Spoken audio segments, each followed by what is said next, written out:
What's up, heathens? How y'all doing? I am the Godless Engineer, and I am here with Grayson Hawk. How you doing there, Grayson? Hey, John, it's great to be here. This is, I think, my fourth time on SkepTalk, but my first time co-hosting with you. So very awesome to be here with you. I'm excited for these calls. Oh yeah, definitely. Same here. And sorry, I'm trying to get to my little outline here for how I introduced the show. It's been about a month or so since I've hosted. So you're watching SkepTalk on the line. It is January 20th, 2025, and the lines are open if you'd like to call in with a question about creationism or the Bible or Old Testament stuff, New Testament stuff. If you think that you can prove that God exists, we want to hear from you. Or if you think that you can prove that, God created everything and that we should worship and get on our knees and, do those things. Go on ahead, call in. The number is 720-619-2288 if you're calling from the United States.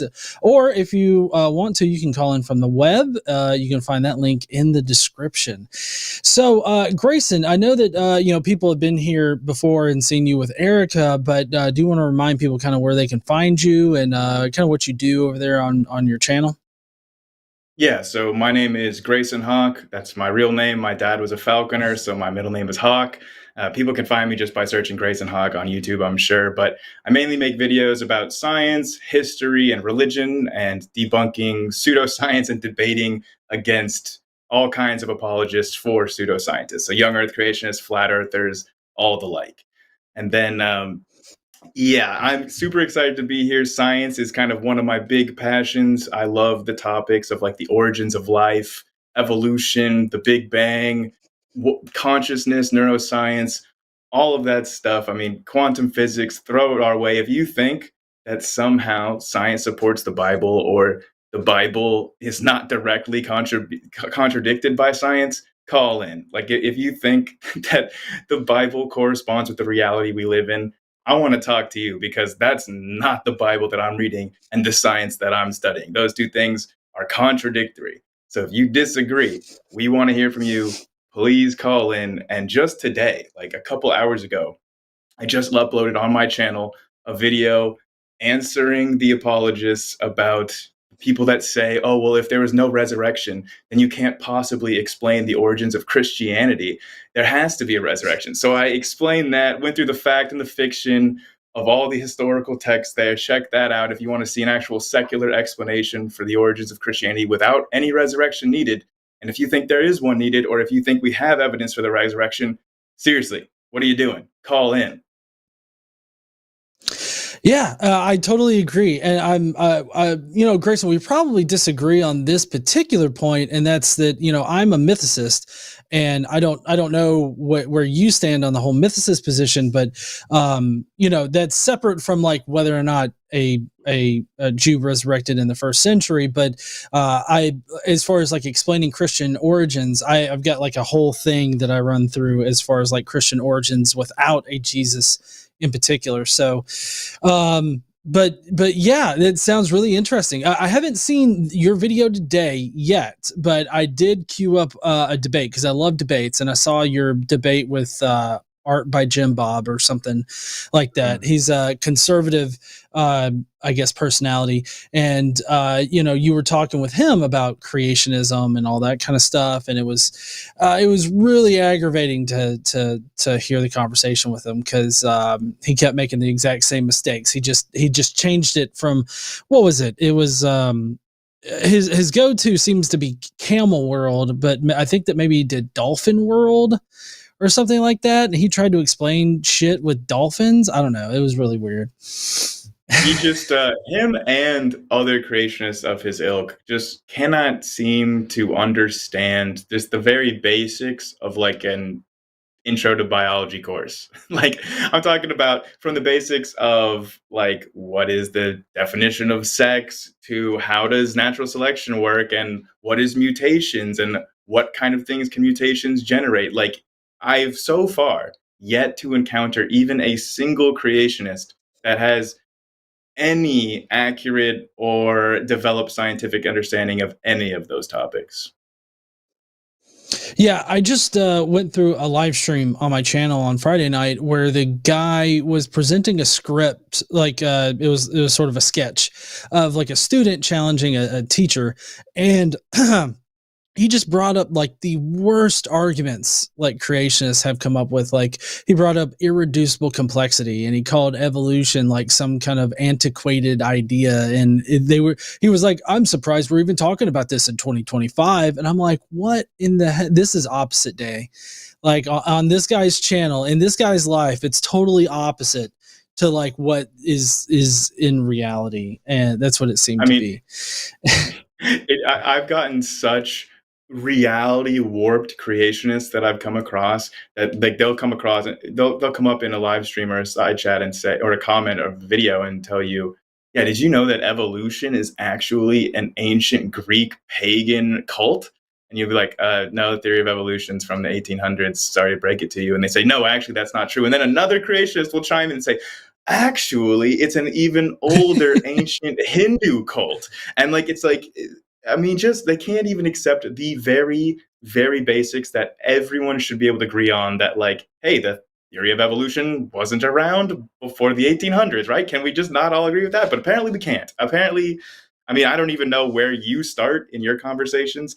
I often try to find some sort of common ground that we can then build the discussion off of there. And it's getting harder and harder to find common ground with some of these people. You think that you could all agree on some kind of shared reality, hopefully. And I don't know, especially given what day today is, it seems like maybe we're farther away from a shared reality than ever. It definitely seems that way, especially with Trump's speech after he got inaugurated, because it's like it was literally propaganda lie after propaganda lie, and it's like easily debunked thing after easily debunked thing. Like, he crafts his own reality, and he proclaims that to be reality. And like, one of the things was, oh, the Chinese control the Panama Canal. No, they don't. They Mhm. don't. They Yeah. don't do that. Anything of that sort. And of course, He's still pushing xenophobic things and everything like that. So, I think it's definitely going to get harder. As we go forward for the next 4 years at I least, because. Go ahead. Oh, sorry about that. I was saying that I think that actually what you're bringing up here with Trump's lies is actually perfect for this discussion too, because when people ask, "Oh, how do you think that every like people back then could believe in a resurrection, or how could they die for a belief in a resurrection when they could have just gone to Jerusalem and talked to those people themselves and seen whether or not it actually happened?" It's like, if you actually believe that humans are rational enough to do that, like, I don't know what reality you're living in, because it's the 2020s and you have fully half of America that's like convinced of a separate set of facts than the rest of us. Like, and no amount of you can walk them through the evidence, you can show them, they will just reject it because their faith in their own reality is so much stronger than any empirical evidence that you could present them. And if that's happening now in the 2020s with the technology we have now, you can rest assured that was happening in the first century AD. I mean, it's no stretch of the imagination how these kinds of religious ideas and these ideas of resurrection or the Noah's flood or things like that, how that could have picked up momentum and spread in a kind of world with humans that we know behave the same today, with even less technology to verify those claims. I mean, this is extremely easy to understand. There's no stretch necessary to make this fit in naturalism. I mean, come on. The thing that is a big stretch is any of these supernatural miracle claims. I totally agree. And on that note, I do want to point out how we've got a poll running where 2% of people have said that they have proof for the existence of God or the truth of the Bible, and they want to call in. But we have yet to get a person to call in and give us this proof for the existence of God. We'd really love to hear, especially the truth of the Bible, because there's so many different things that you could point out in the Bible that just simply are not true. And it's quite staggering how many people still present like a lot of these ideas that are in the Bible as, you know, true historical things. And it's kind of crazy how they use that to inform, you know, their day-to-day lives and what they should do. I mean, you know, earlier today, I got a very profanity laden message from a Trump supporter that ended it with "in Jesus' name," and I can't help but to think that maybe Jesus wouldn't like him saying "pussy cock boy," you know, to me. I feel like that is something that Jesus would just wave his finger at and be like, "Don't do that. I said turn the other cheek and love your neighbor, dipshit." Oh, you don't remember that part of the Gospels where Jesus calls the Canaanite woman a pussy cockboy? No, you know, I must have missed that verse. That must have been like John 69:69 or something. I don't know. Yeah, I'm surprised that the theists are not turning out because, especially like given the worldview that they espouse, right? If we were to put ourselves in their Mhm. shoes, they believe that this earth that we're on right now is temporary, it's fallen, and that really their main mission here on earth is to get into heaven in the afterlife and to get as many other people as they possibly can to heaven with them. So the fact that they're listening to this right now and they're seeing two souls that are openly expressing a desire to be presented with evidence or some sort of compelling reason to have our souls saved and go to heaven, and you can get all the glory for your God and everything. So like, why aren't you calling in? If that's really what you believe, if that's your genuine belief, then what reason could you have not to come on here and to share your arguments, your evidence with everyone listening and potentially save, like, I mean, how many hundreds of souls are going to watch this? How many thousands? I mean, come on, call in. What are you waiting for? Yeah, I totally agree. You have a prime chance here to be the witness for Jesus and for the Bible and convince and convert people. Because, you know, I feel like, at least for me, if you present, you know, compelling evidence, then I'm likely to believe in whatever you're presenting. I mean, I haven't seen compelling evidence for anything in the Bible, but you know, there's a first time for everything. I actually had a Christian tell me to my face that even if the Bible had never been written and we never had any of the text of the Bible, he told me that there is still enough historical textual evidence to conclude that the resurrection happened. And I asked him immediately, um, can you name even one? And then he was like, well, see, I'm just sort of new to this and I'm just starting to read up on it. And I don't have that right now. I don't really remember what those sources are. And it's like, come on, dude. Like, at least, like, if you're going to lie for Jesus, at least get a little bit of some rhetorical polish on it so it's not that embarrassing. Come on. No, yeah, I totally agree. And I mean, I'm kind of curious, what is the worst argument you've heard for like either the Bible or God? Like, is there any one particular one that stands out amongst all of them? Yeah, so there's two. One of them was actually on my last appearance on the line. A caller called in to describe that he thinks that the flood, Noah's flood, was not a global flood, but a solar system wide flood. And he was trying to go into arguments about how some sort of like solar activity could trigger floods on all the planets in the solar system at once. And it was just so beyond the pale insane, like even by creationist standards, that it was like I've heard a lot of crazy stuff in this business. Like I've been talking to these creationists for like over almost 3 years now, and you've been talking to him for longer. You've heard a lot of the crazy stuff, but a solar system wide flood, that was a brand new one for me. And if I could just do one more example, you ever know this guy named Raw Matt? You ever heard this guy? Matt Naylor. He's like Yes. Mm-hmm. yeah. So he's one of the I think. worst of all the fraudulent internet young Earth creationists, and like he's like photoshopped images of like papers that he's supposedly published. Like he's like just literally fabricating like evidence to try to support his claims, like blatantly in Photoshop, and trying to even convince other young Earth creationists. Like he's even lying to his own side. It's like he's actually one of the worst. And he's been lately giving an argument that he thinks solves the heat problem. The famous heat problem with the flood that Erica has popularized, and that literally is the bane of young Earth creationist existence. Like they have no solution, and they just avoid it like the plague. And Raw Matt came out with a solution that he thinks solves the heat problem, and it all rests upon this shuttered nuclear reactor in a lab in Ukraine that obviously hasn't been operational since the Ukraine war, and we haven't gotten information out of it.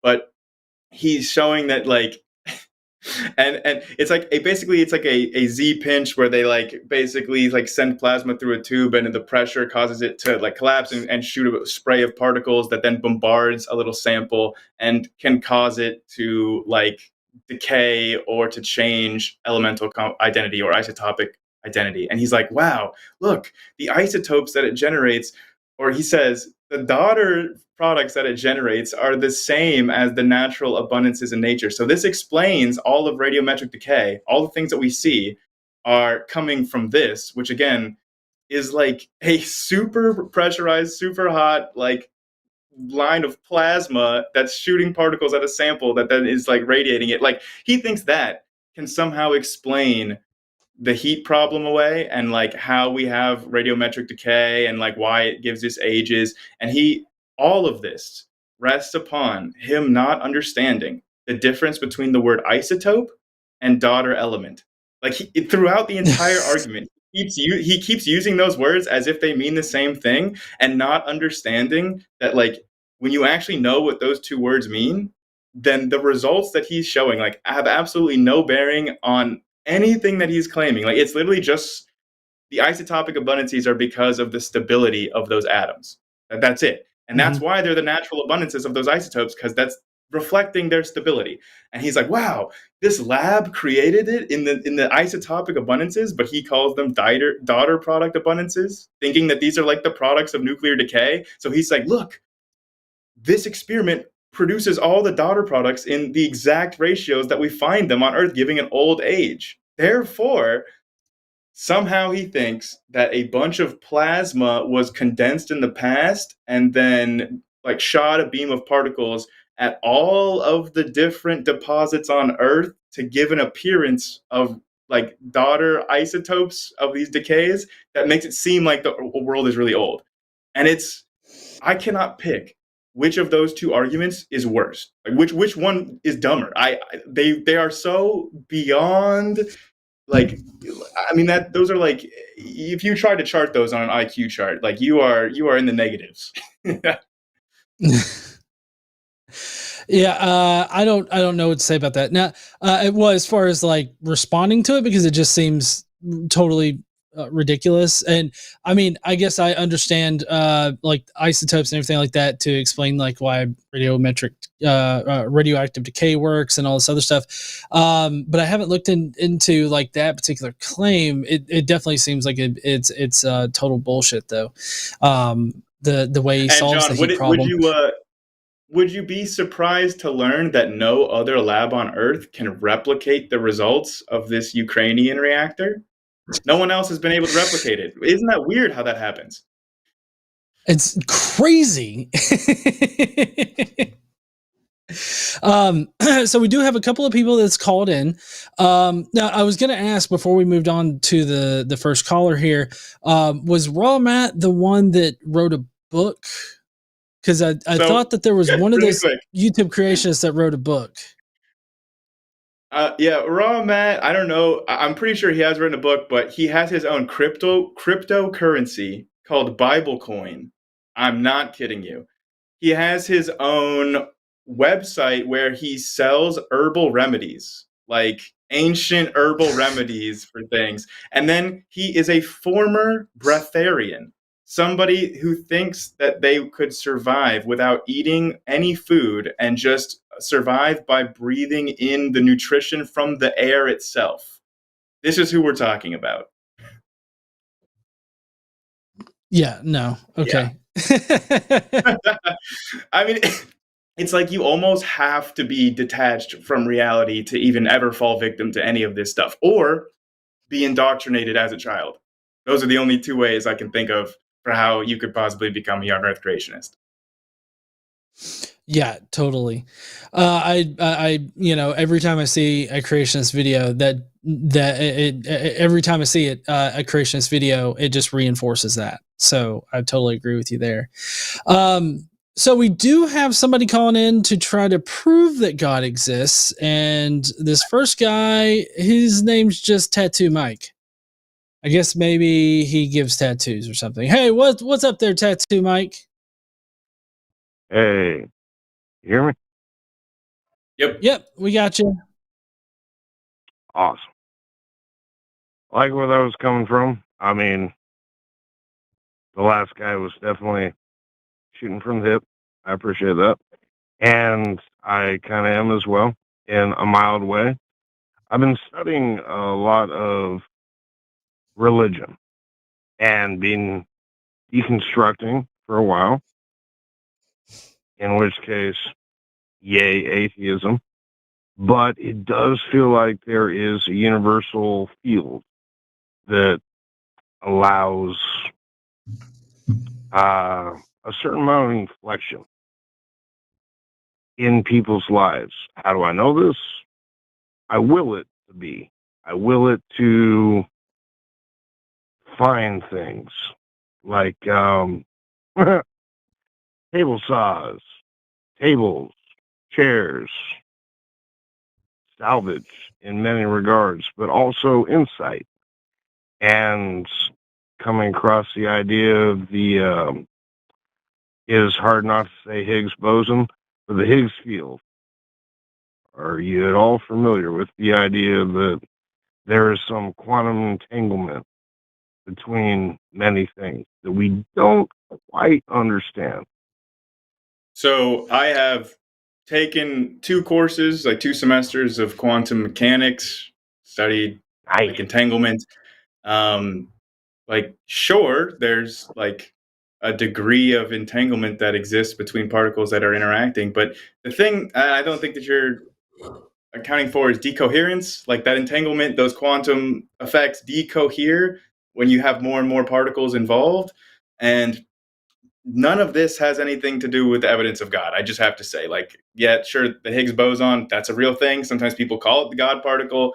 The Higgs field demonstrated to be real, but like that doesn't actually have anything to do with the actual God. And I don't really understand what you're saying about quantum fields, or you said universal fields that are like interacting in your life to do things that you will. I would say that that's more so a result of like cognitive biases that humans have, like agent detection, where you think that like humans often misattribute agency to things that don't have agency at all, and they oftentimes, and there's like predispositions to this, but people sometimes think that things that happen around them specifically happen to them. Like if you get hit with like 4 red lights in a row, sometimes people think, oh, this is because I was mean to You know, my I can friend appreciate Shirley that. last week, or they think it's happening to them. And like these are just heuristic biases in our cognition. Like this is sounding like you are deconstructing, but you're still holding on to like the secret as being somehow relevant to the Yeah, existence of God.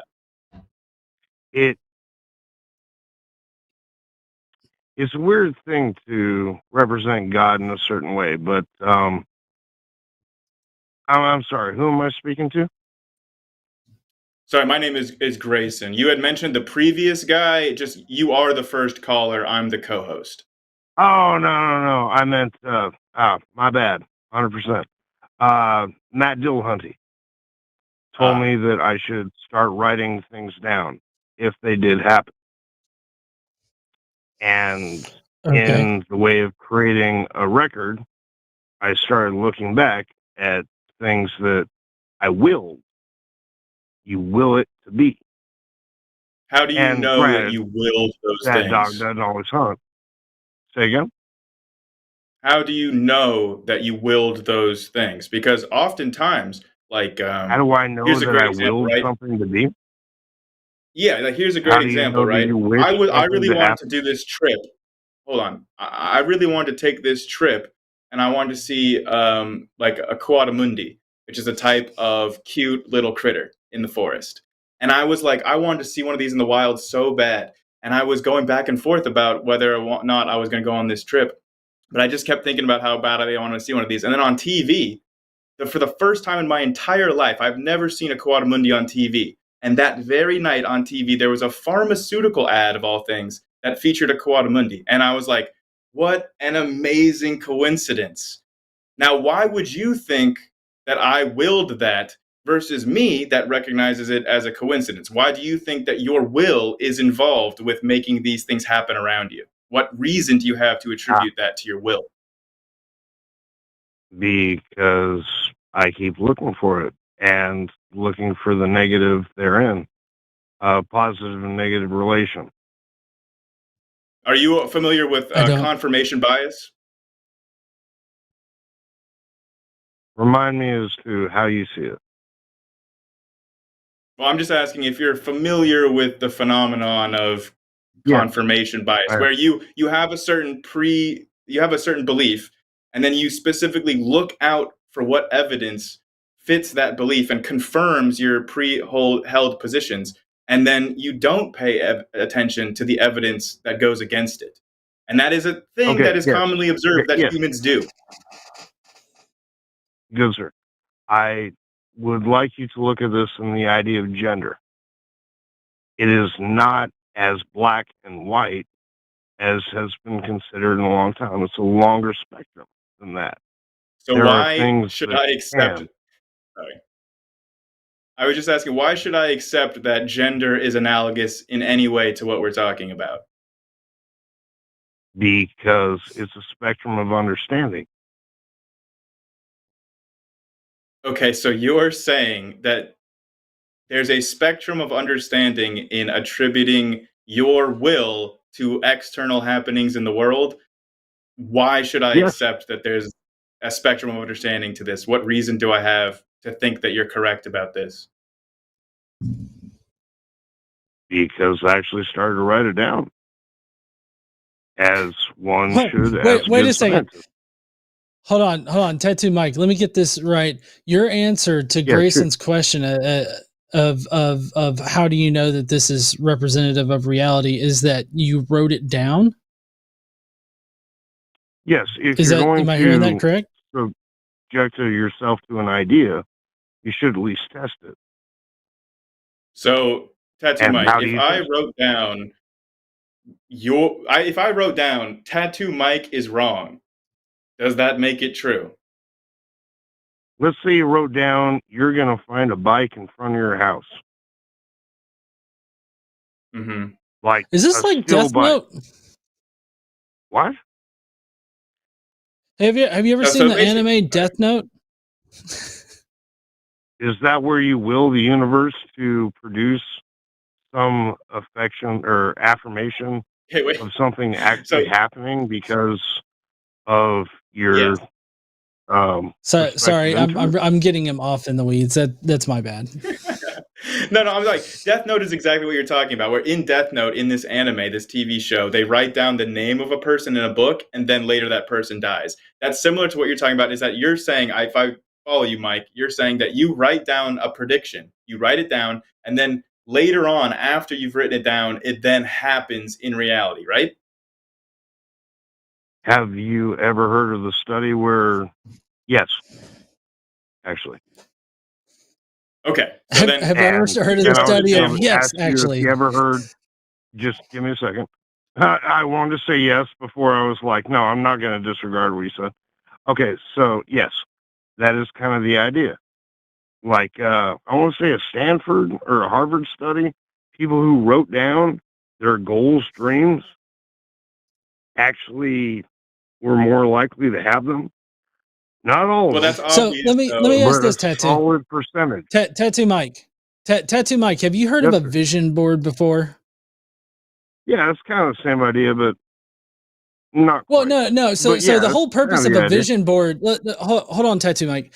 The whole purpose of a vision board is to keep your goals at the forefront of your mind, so that you're constantly doing things, actively doing things in your life to achieve those things.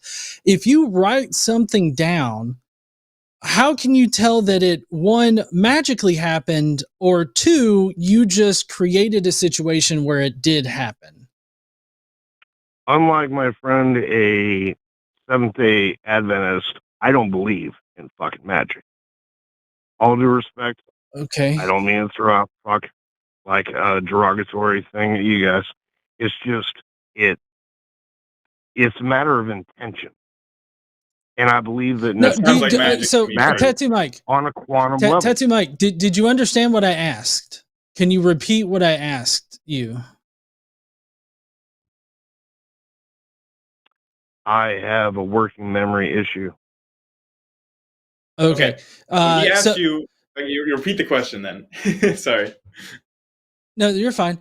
I was simply asking you, how can you discern between, something magically coming true versus you actively making it come true? Like, how do you discern between those two after you've written it down?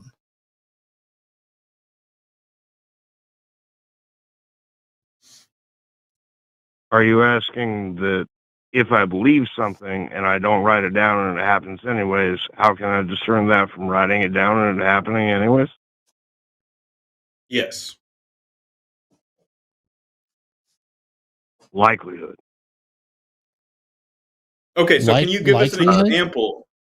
I would like an example. You're saying that if you wrote something down that was really unlikely, Okay, like if I finding wrote a down, dog wait, that would replace Mike, your hold dog on, who passed. hold on, Tiger, before you Hey, jump you in asked. on this. I know, but I didn't finish asking though. Like, if I wrote down Grayson will go to sleep tonight, that's 100% going to come true. But if I wrote down, oh, Grayson will see a rainbow in Hawaii in 2025, there's a certain amount that I can do to try to make that happen, right? Like, I can focus on that intention of going to Hawaii and seeing a rainbow this year. I can book the trip, I can buy the flight, I can go there, and then maybe I see a rainbow, maybe I don't. So you're just saying that, like, depending on what you're writing down, what's the likelihood of it happening anyway without you writing it down? And then that's what you're basing this Okay, on. So I'm just asking, let's just it's go to silly. an actual example of something that you wrote Okay, I down got that an has the actual lowest example. likelihood. Okay. I do. Free stuff. I need a wet table saw. I need a table saw. I need a circular saw. I need a table that is an octagon with exactly this number of pegs. And all of a sudden, I find it, and I keep looking for that after I find it, and it's not available for the next 2 years. But I found Where it did you find it? after I willed the universe to find it for me. And then Where I did you started find it? looking. And afterwards, there are no others. Tattoo So Mike, if I find it Tattoo Mike, within where did a you find 6-week this table? period, Did you say that you found a table saw with 6 eggs on it? Is that what I'm just making sure that I no, get that right. You found a wet table saw and it had 6 eggs on it. no, Jesus God, man. I found I'm sorry. I'm a trying to lot of parse through the bullshit that you're presenting here. So I'm just trying to it's not understand bullshit. what I am it sounds like bullshit. What did you find? a lot. And one of those things was a very specific table. Not just the table Okay. saw, which I got, not just the wet saw, which I got, not just the fucking gun cabinet, which I got, not just the fucking a lot of things. But when I looked for one particular thing, I found it within about 2 weeks of throwing it out into Oh the my universe. Can I ask God. a You went question? looking And for a table and you found the table? Holy shit. stop your shit. All right, just for half a second. And then I looked at it again and again, and I kept searching after I found it to see if I could find any others for a fucking year. No.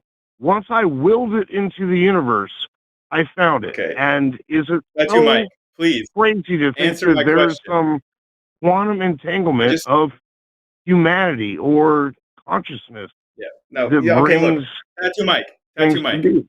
you are not quantumly entangled to a table, all right?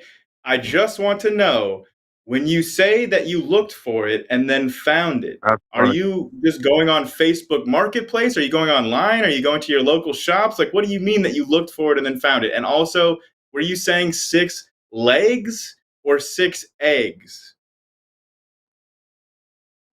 I don't know where you keep going with the eggs thing. Legs.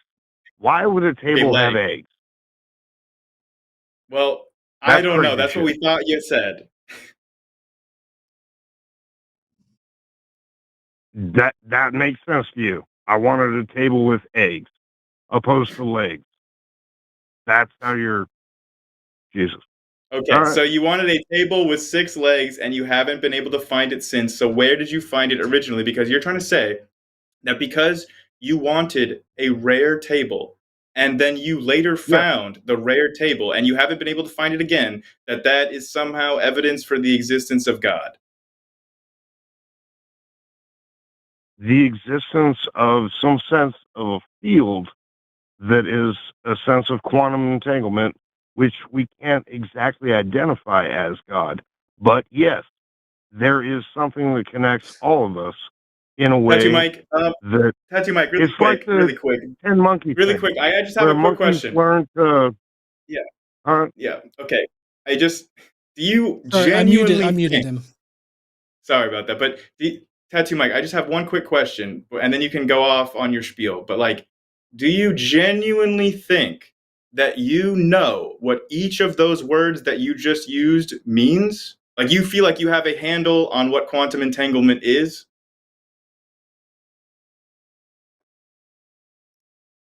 Okay. All right, you're unmuted there, Tattoo Mike.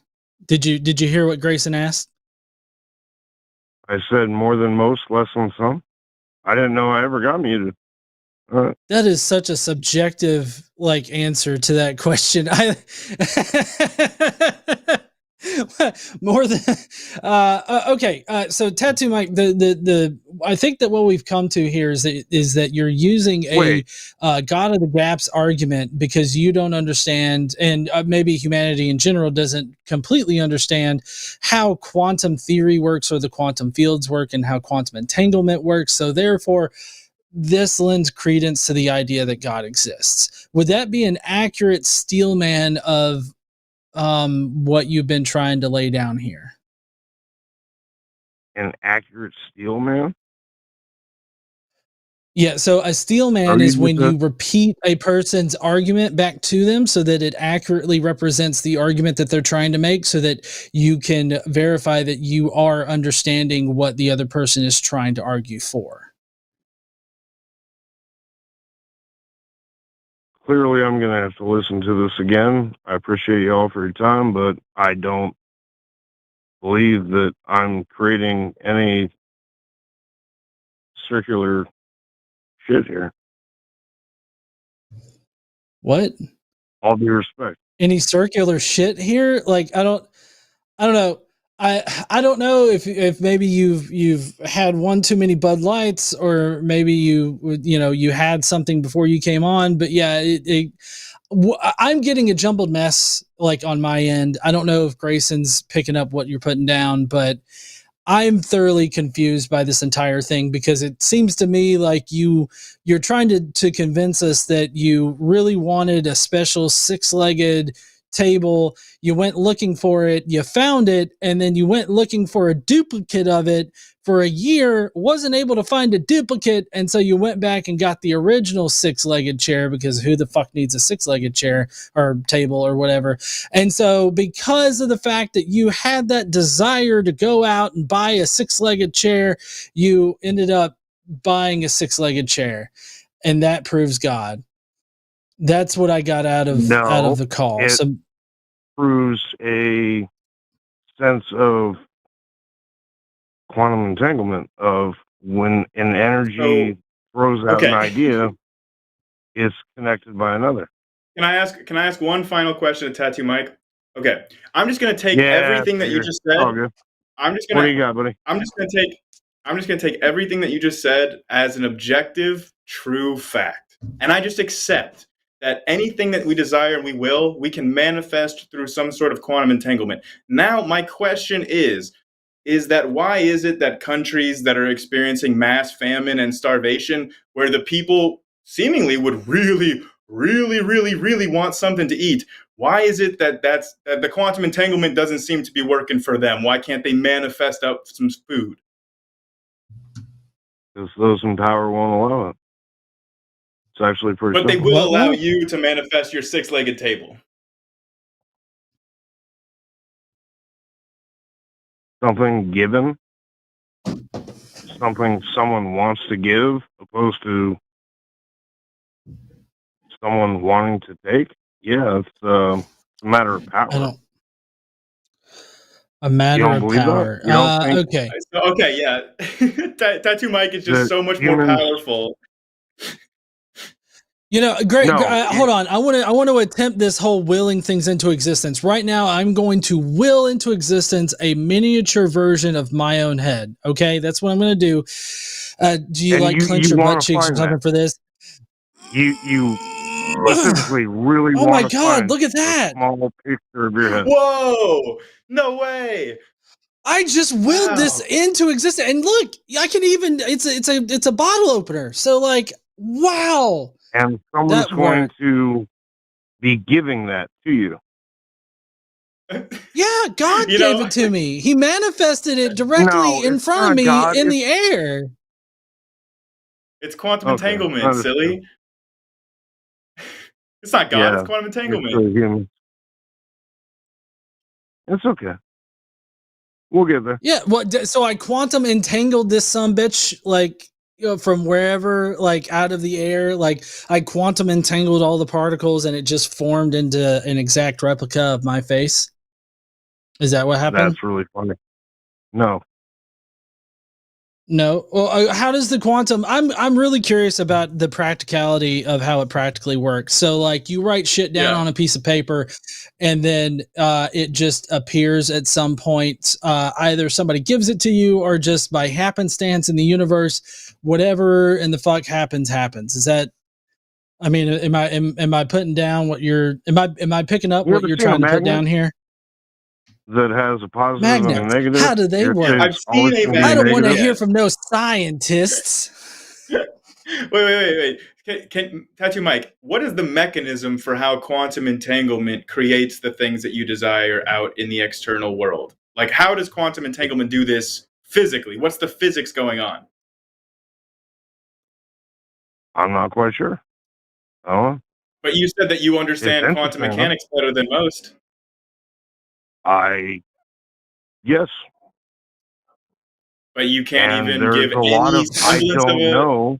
There's an acceptable answer. Okay. Why does that work? I don't know. Mike, but it is fascinating. Tattoo Mike, we've been on the call for 22 minutes now. Appreciate you calling in. I don't think that we're getting anywhere. I'm not taking this call seriously anymore. I might suggest you writing something down a bit more cohesive before you come on, and maybe that's what you could write down and will into existence, a cohesive discussion with another person.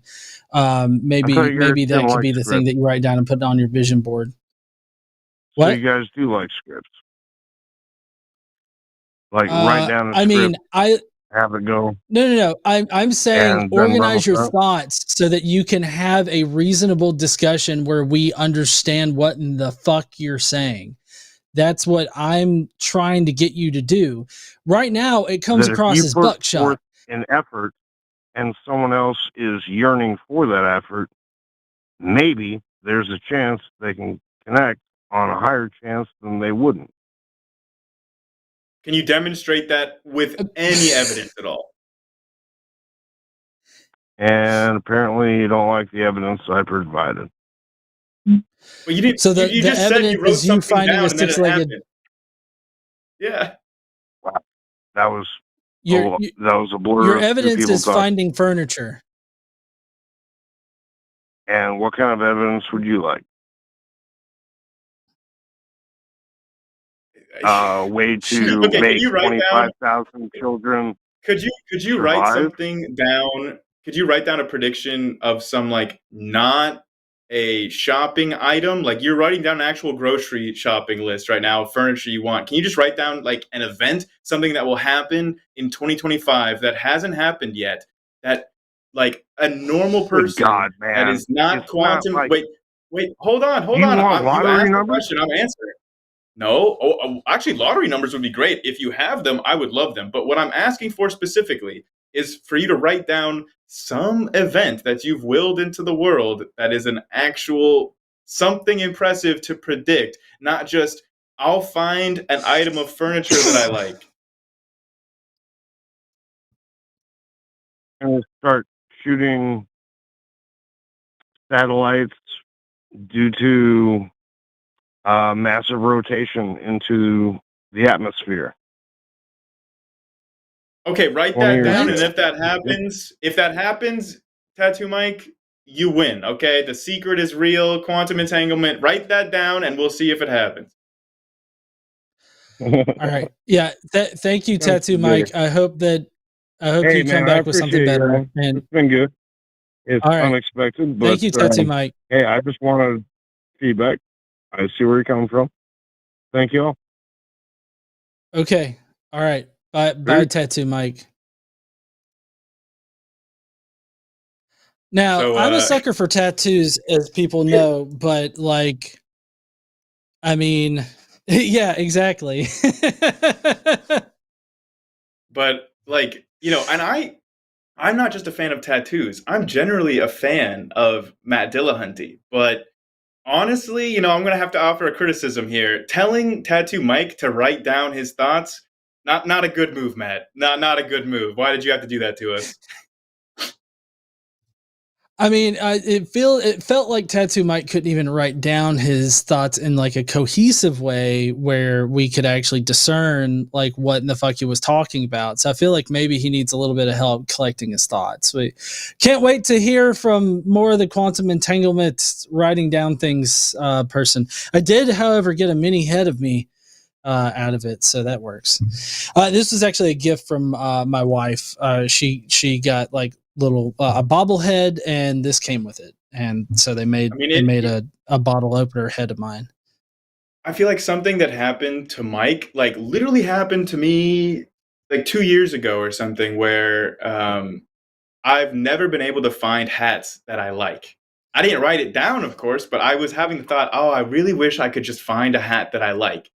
And then my dad ended up getting rid of a bunch of his old hats, and a hat that I'd never seen him wear, a hat that I never thought would fit me, ended up fitting perfectly. And it's like the only hat I've ever encountered that I actually like wearing.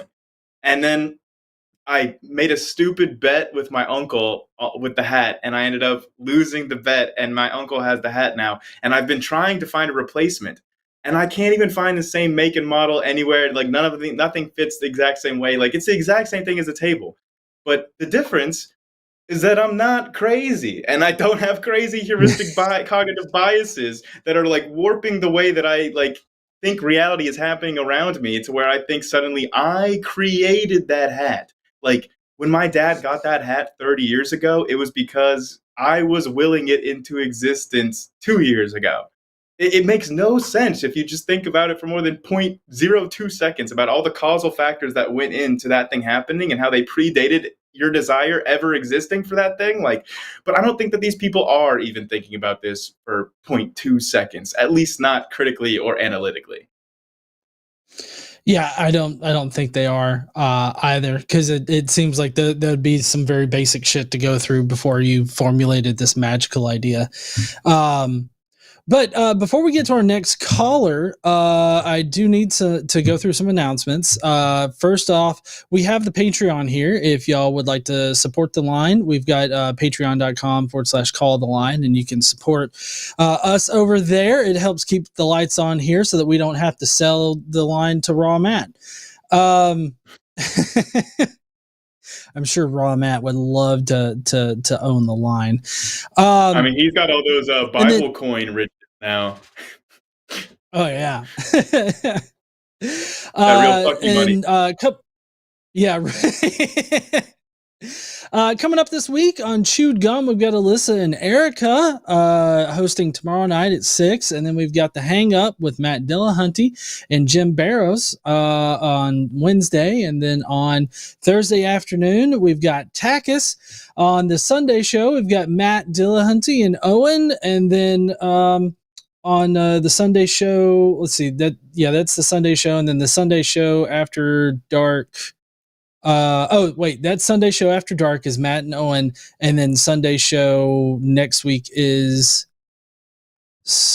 not me. Oh yes, it is me. Yeah, me and Matt. It'll be me and Matt next Sunday. Wait, hold on. I'm totally screwed up with the schedule here. So the Sunday show early is going to be Matt and me, and then that night it's going to be Forrest and Seth.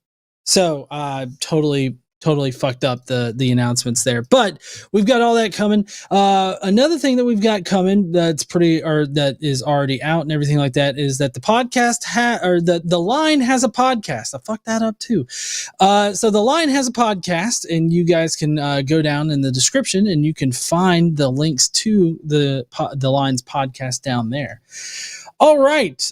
We do have another caller to get to. And we would really love to have some more theists call in. If you think you could prove God or prove creationism, intelligent design, anything that you want to, or you have some questions for us, please don't hesitate to call in. We'd love to hear from you and interact with you, as long as you can make a coherent sentence, and make a coherent thought come out. Next. What's up there, Alex? How you doing? I'm good. How are you? Doing pretty good. So what you want to talk about tonight there, Alex? Yep. Okay. I was having some issues before, so I'm glad my mic is working and everything. Okay. So my question, basically, I'm an atheist. My mother is a Christian. She goes to church all the time. She does Bible studies and all that. She's currently in a Bible study where everyone is a Trump supporter, and she just does not get it. She doesn't understand why. And now they're talking about how Trump is Christian and how he holds Christian values. And she knows that is not true. She would like some help combating this. And I've come up with some things, but then I've come up with some other things that I don't even think they'll accept, like E. Jean Carroll and that whole case. I don't even think they'll accept. But I think the Stormy Daniels situation, they can't deny that, he sued Stormy Daniels for violating the non-disclosure agreement, not for defamation. And I would just like some other ammo, basically, that will be accepted by Christians. So, maybe this isn't exactly what you want to hear, but this is my take on it from somebody that I have family members that are, young earth creationists or that are Trump supporters. Mm-hmm. And I've interacted with a lot of Christians that have those same beliefs. And overall, the time that I've interacted with these people, I've and in reading with the psychological literature on the subject too, about why people vote the way that they do. And we have this sort of misconception about why people vote. The way that we think that democracy happens is that people have these sort of principles or values that they then try to analyze how well the candidates fit with their values or their principles, and then vote accordingly. And if that was true, then the sort of approach that you're doing, where you're giving examples where Trump doesn't share their values, would have an effect.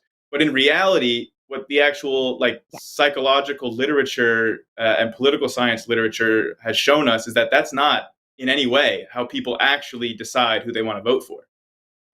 What actually seems to happen is that people don't really have these set values or set principles that they think they do.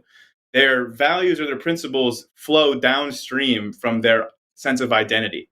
And all of this is generated, like, your politics are downstream of your own identity. And for your mom and her Bible group, right, it won't matter what any arguments that you present them with, because you're an atheist. You don't fit into their identity of these sort of conservative Christians.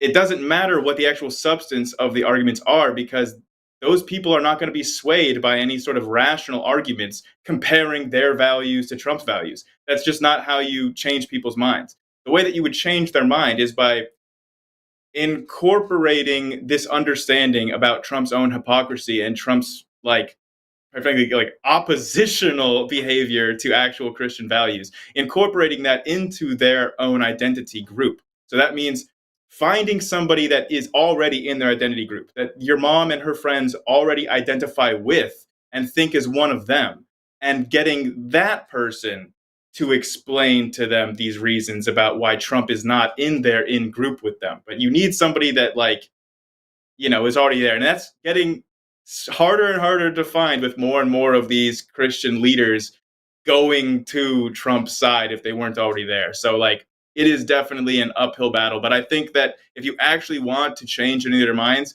you have to come at it from the approach of, they think that Trump is in their in-group, that he's one of them. And all of their friends that they also consider in that in-group are reinforcing that, because they're all Trump supporters too. So it's like you have to be able to break their sense of Trump is in my in-group with all of me and my friends. That's what needs to be broken, into expanding their sense of their identity, into realizing that Trump is not one of them. And if they can get over that hump, then that's where I think that the actual changed minds will occur. Yeah. Okay. Two things you might have missed. Go ahead. Oh, no, you go ahead, Eric. Sorry, Alex. I'm not the one that's going to speak to them. My mom is the one that goes to these Bible studies. She is a Christian and is not a Trump supporter, and is in a group of Christians that are all Trump supporters. There is a Bible study class. So she wants advice on how she can talk to them as an insider, not me. And talk to them about not voting for Trump, about just, my mom wants help. And I'm struggling coming up with things, because I know how difficult this is, but I see the opportunity we have. Right. I get that. And I think that what Grayson said can still apply to like your mother. I think we just lost her. I think we just lost Alex. At least it looks like we lost Alex. While we get her back, I'll just say, if her mom is listening to this, after the fact or something, I would say, if you can find sort of an authoritative source, not just somebody in the Bible group, but an online pastor or somebody that is the same denomination, has similar beliefs as your mom's friends, but has a more rational and mature view of Trump and his, he's one of the worst examples of a Christian. And then even when you can convince them that he's a horrible Christian, then they'll just fall back and say, oh, well, King David had his problems too, and God uses imperfect instruments. And there's all sorts of hoops and rationalizations that they can always fall back onto. But I think what you really have to do is find somebody that they respect and is in their in-group as an authoritative voice, and somebody that they will listen to and respect their opinion. And it has to come from somebody like that, or else I think that they're just going to write it off That's my opinion based on talking to these kinds of, Christian nationalists before. Yeah, I Mhm. was going to say that, and I think something that Grayson touched on there was, I wouldn't so much go for the moral failings of Donald Trump because, like Grayson said, they can come up with any number of different theologies and different ways of getting around Trump's moral failings. So I don't think that would be the route to go. The way that I might attack it, or at least the advice to give to your mom, is to take some of the take some of the policies of Donald Trump, ones that she vehemently disagrees with, as far as she disagrees with it because she feels like her faith disagrees with those policies. And then I would probably highlight those policies, being like, well, if Trump is a Christian, then why does he want to, spend trillions and trillions of dollars to toss out all the immigrants in America?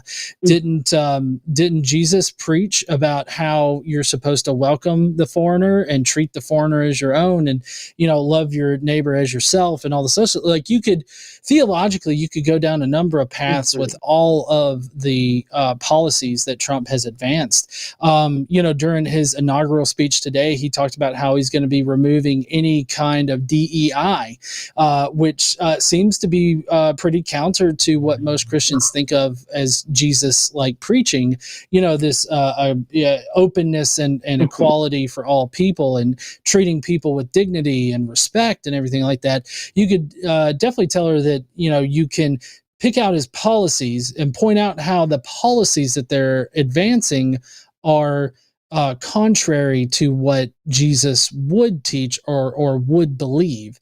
And I think that you'll probably have a better chance at reaching those individuals if you start pointing out that. There's also the fact that during the inauguration, he didn't even place his hand on the Bible. Like, Melania was standing there, like, holding the Bible, a couple of Bibles, I think, and he didn't even put his hand up there. You could also mention that during at least one interview, he was asked, like, what's his favorite Bible verse, and he's just like, all of it. I love all of it. 2 Corinthians is my favorite, or something like that. 2 Chronicles or something or another. He just seems to not know anything about it. Or you could bring up the fact that when he gassed a whole bunch of protesters just so that he could go to a famous church in DC, hold the Bible upside down, which is a sign of the Antichrist, to take a picture. So, like, there's several like things that you can point out that definitely show that he's not, a Christian, for one, or at least he doesn't care about religion, I'll say. But I think that focusing on his policies and focusing on blatant, what most people would consider to be blatant anti-Christian sort of things that he's done, like not so much moral failings, but so much, but things like the holding the Bible upside down and not knowing anything about the Bible. There's also the fact that he doesn't go to church. So, like, I don't understand, how you can say that he's super duper Christian, but yet, like, if he steps into a church, he's bursting into flames. I mean, that's just a fact of reality at this point. Absolutely, yeah. Which is so interesting because my mom told me this morning, she goes, Trump didn't swear on the Bible. Can you believe that? And I at that time, I told her that he had gassed those protesters, because I also think that's a good point, and then held the Bible upside down. So I'm on the right track, it sounds like, but I need to gear more away from his moral failings and more towards how his policies aren't Christian. And I think that's great advice. Yeah. I think if you go that route, you might see some headway, but also keep in mind that it seems like a lot of Trump supporters out there have hard heads. So if it either is really rough or it takes a while, don't be surprised, because they seem to be very hard up on maintaining the whole God Trump sort of idea there. Oh, don't I know? My grandfather, my mother's father, also is a Trump supporter, and before that, he was for Bernie. And now he's a full-on Trump supporter, and it's just horrible. He's an incredibly smart man, and it's just horrible to see. And I told him today about my mother and this whole thing about how her Christian friend thinks Trump is Christian. And he goes, well, I think he is. I said, wait, what? My atheist grandfather, by the way, atheist, like always been an atheist. And he goes, yeah, ever since that close call with death when he got shot at, I think he's an atheist. I was just done. Like, oh. Wait! That like the shooting attempt, because like, yep. No, he totally, he says that God saved him for a purpose, and that purpose is to enact Christian nationalism, like during his second term. Like he's said that. I mean, not so many words. Like he hasn't said Christian nationalism. Here's my thing with the assassination attempt, right?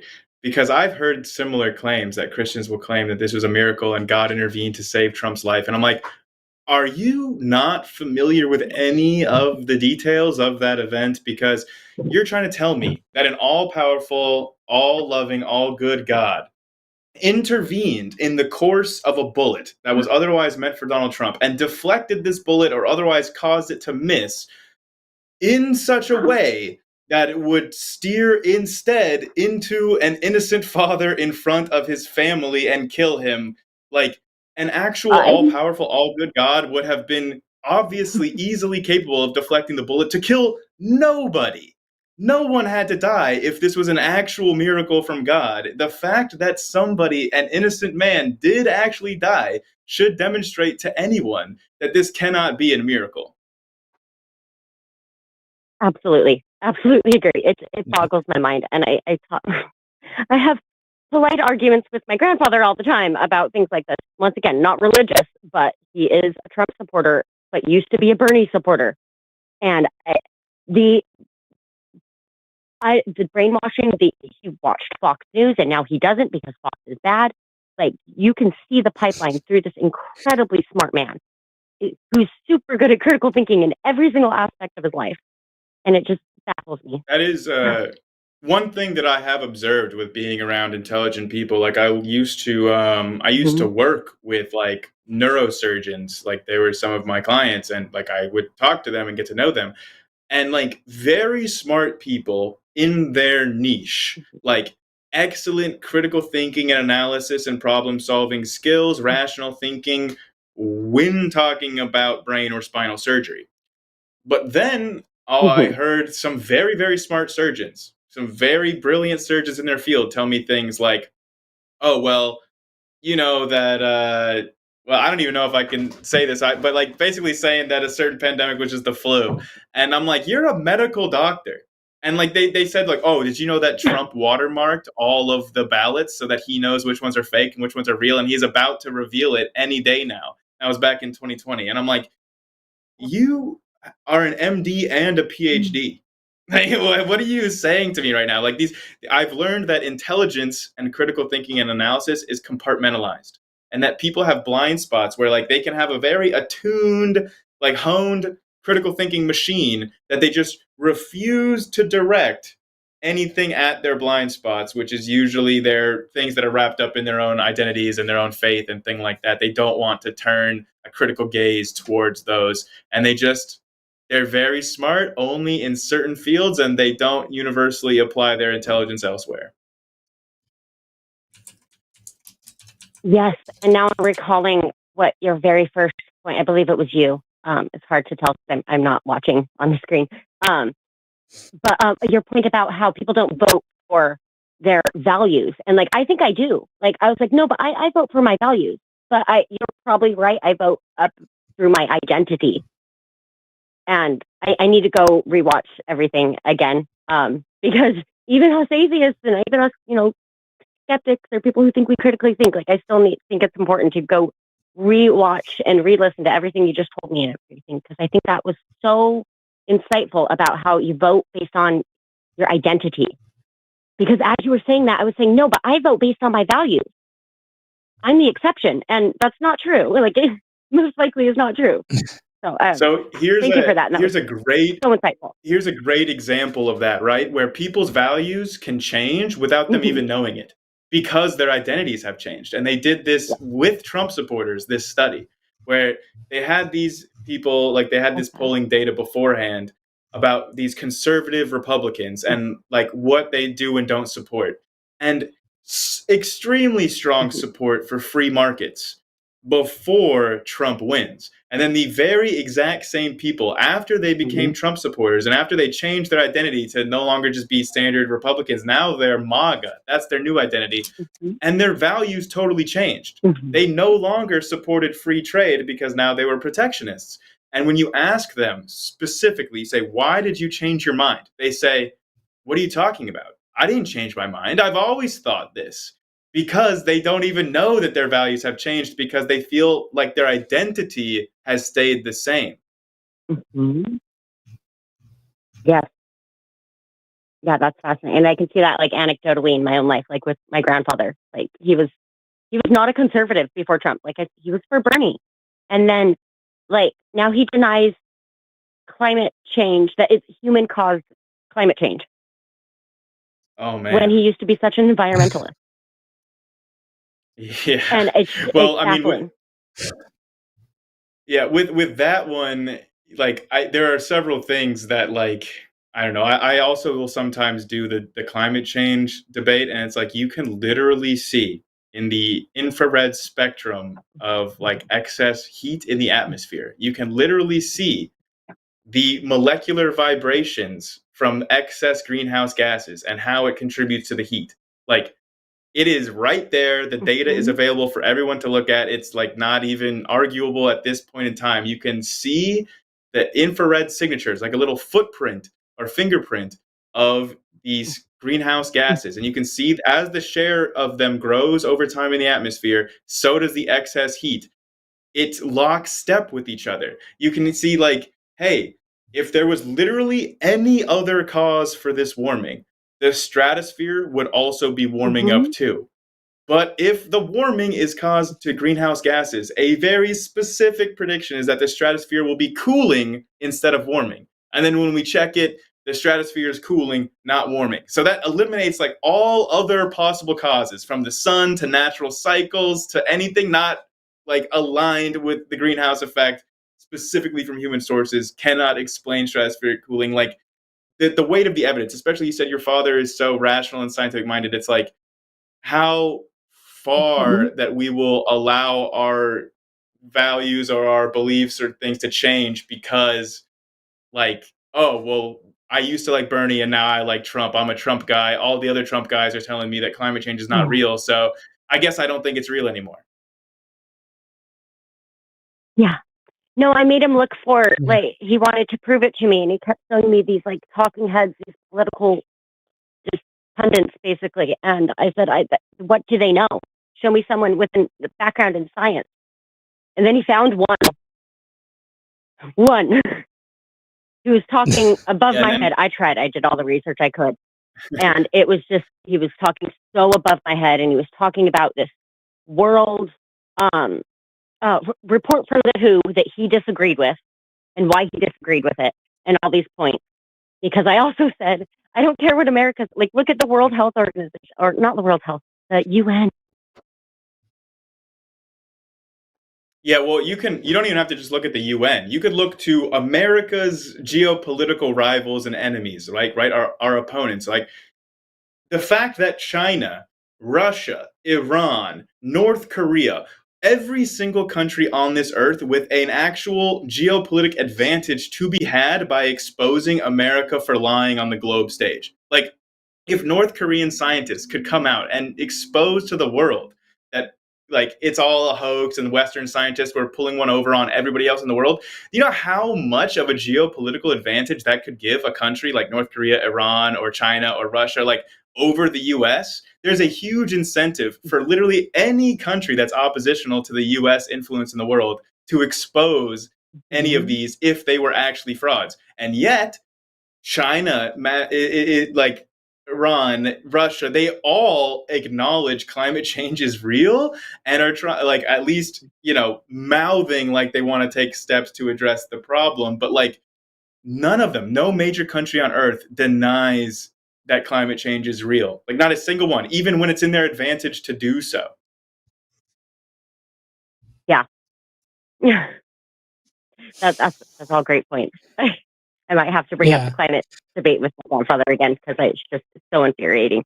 And when I don't have the resources and knowledge. And I tried for months to come up with something that would, but it was all about his identity. Like it was tied to his identity. He could push everything else away. Maybe and you it should didn't matter. maybe you should see if you can convince your dad to call into the line. I don't know if Or that'd your be a good grandpa, idea. sorry. Yeah. But Alex, really appreciate you calling in, and that we can help you out with that.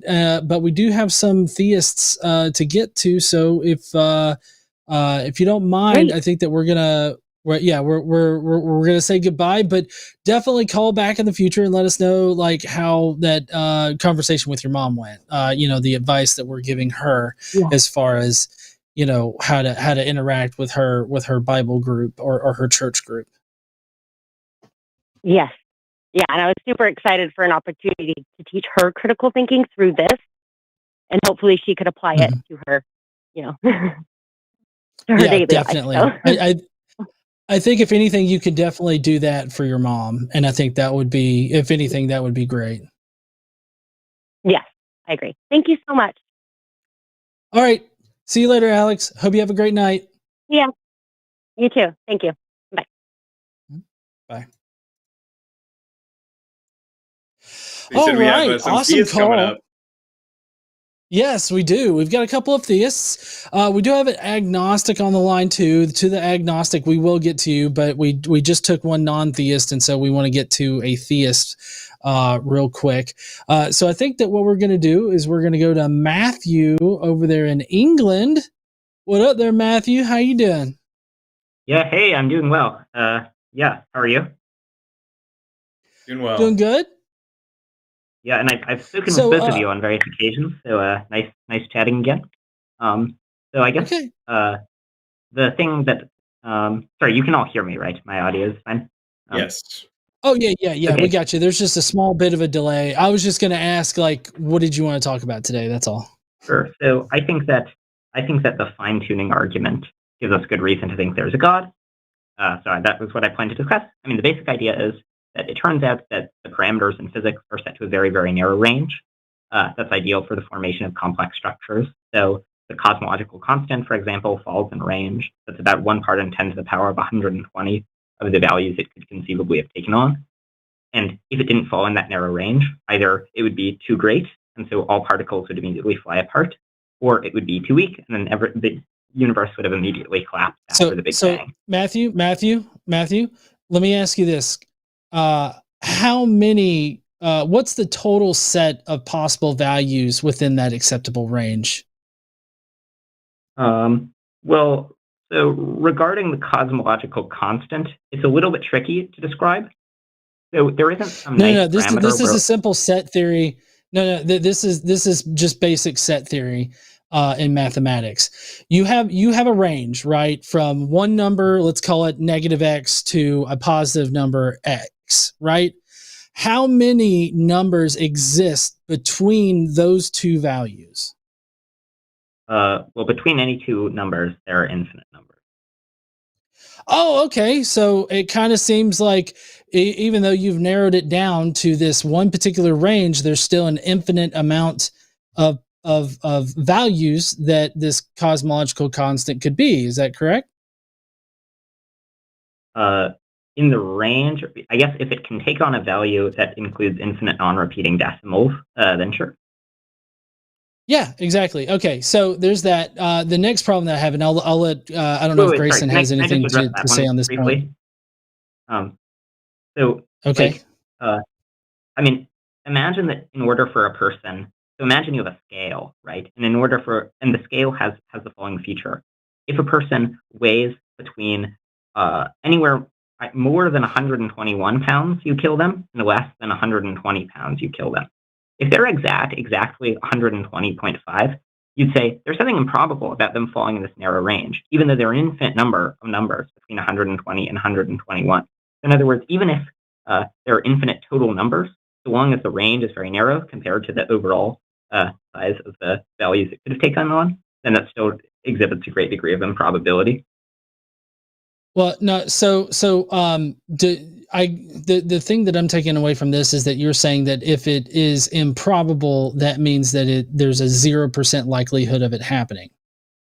No, that wasn't what I was saying. I don't think it has a 0% likelihood. I think it has a low probability, so it's evidence for theism, because some fact is evidence for a hypothesis. But my point, but Matthew, my point is that you need a 0% likelihood in order to suggest that God is required. I don't think that's true. I don't think this is how evidence works in any other context. Like when it comes to the evidence for evolution, I mean, I don't. To be clear, I completely Matthew. I don't think that using false analogies is acceptable evidence, because I mean that's what you did with the weight thing. That's just a false analogy fallacy. Well, sorry. Let me finish making the point I was making about evolution, and then we can see if the analogy is in fact false. So my point is that, look, the evidence for evolution isn't in the form of things that are impossible absent evolution happening. It's in the form of things that are really likely if evolution happened and really, really unlikely if evolution didn't happen. Sure, a creationist can explain one or two of them away, but it just builds up to be so improbable. And so similarly, even if the probability of a finely tuned cosmological constant isn't 0, then so long as the probability is low in on theism, it'll be evidence for theism over atheism. Now, I'm not sure why you think that the weight analogy was faulty. It goes to illustrate that even if there are infinite numbers in a range, it can still be surprising that it falls into a narrow part of the range, even though that narrow part contains infinite numbers, so long as the other part has an infinitely wider range. Okay, but so my point, I'm sorry, I'll let Grayson go. I've been talking a lot. No, it's okay. I mean, like he was responding to your point. I can get to my big issue with fine tuning after you respond. Okay. Well, so I was saying that it was a false analogy fallacy because you have a number of assumptions in there that you would have to make in order for the weight thing to actually hold to it. For one thing, you're making the assumption that like a multiverse does not exist. If a multiverse does exist, which it for all that we can tell, there's nothing that limits the reality to only having the one universe. If there is a multiverse out there where universes can spring up with different configurations and different values for these so-called constants, then it makes it look like the puddle analogy. There's do you know what I'm talking about with the puddle analogy? Yeah, I'm familiar with the puddle analogy. Yeah.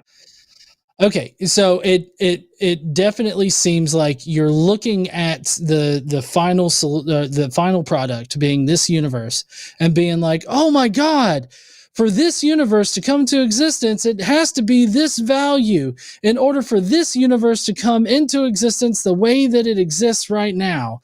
And so like it has to be that value. But the problem is that you're looking at it from within the universe. And so like you already exist in this universe. You're not thinking about like the other possibilities out there of where the cosmological constant, let's say, has these different values. So like, sure, is it highly unlikely that the cosmological constant would fall within those values that you specified? Sure. But in the set of an infinite amount of universes that could possibly exist, a small likelihood is 100% going to happen at least once. So that's why I said it has to be 0% in order for God to be the final conclusion. Okay, so Matthew, before you start responding to the multiverse point brought up, let me just explain my biggest issue with fine tuning and why I think it utterly fails as an argument at all. And that's because you have to assume what the range of possible values for these constants is. There's absolutely no basis to do this. I mean, there's no reason to assume that there's a range at all. There's none. Like, yes, you can change the equations, you can change the numbers in your formulas, but why is there any reason or evidence to indicate that that is at all applicable to the reality that we live in? You can do physics in 26 dimensions if you want. You can do those physics. They just aren't pertinent to our reality that we live in at all. And that's how I feel about all the physics that changes the values of these constants. There's absolutely no reason to think that these could be any different values than they are, other than just changing numbers. All you have to fall back on is conceivability, which is it's super weak because conceivability doesn't have an impact on the actual state of our universe. It's conceivable that maybe this 2 was a 3 instead, but that doesn't have any bearing on the way that things actually are. And that doesn't mean that in reality, that 2 could have been any different than it was. For example, I can conceive of the Earth that had 800 moons instead of 1 moon. And I could say, think of all the range of possible values for the number of moons that the Earth could have, 0 all the way to millions.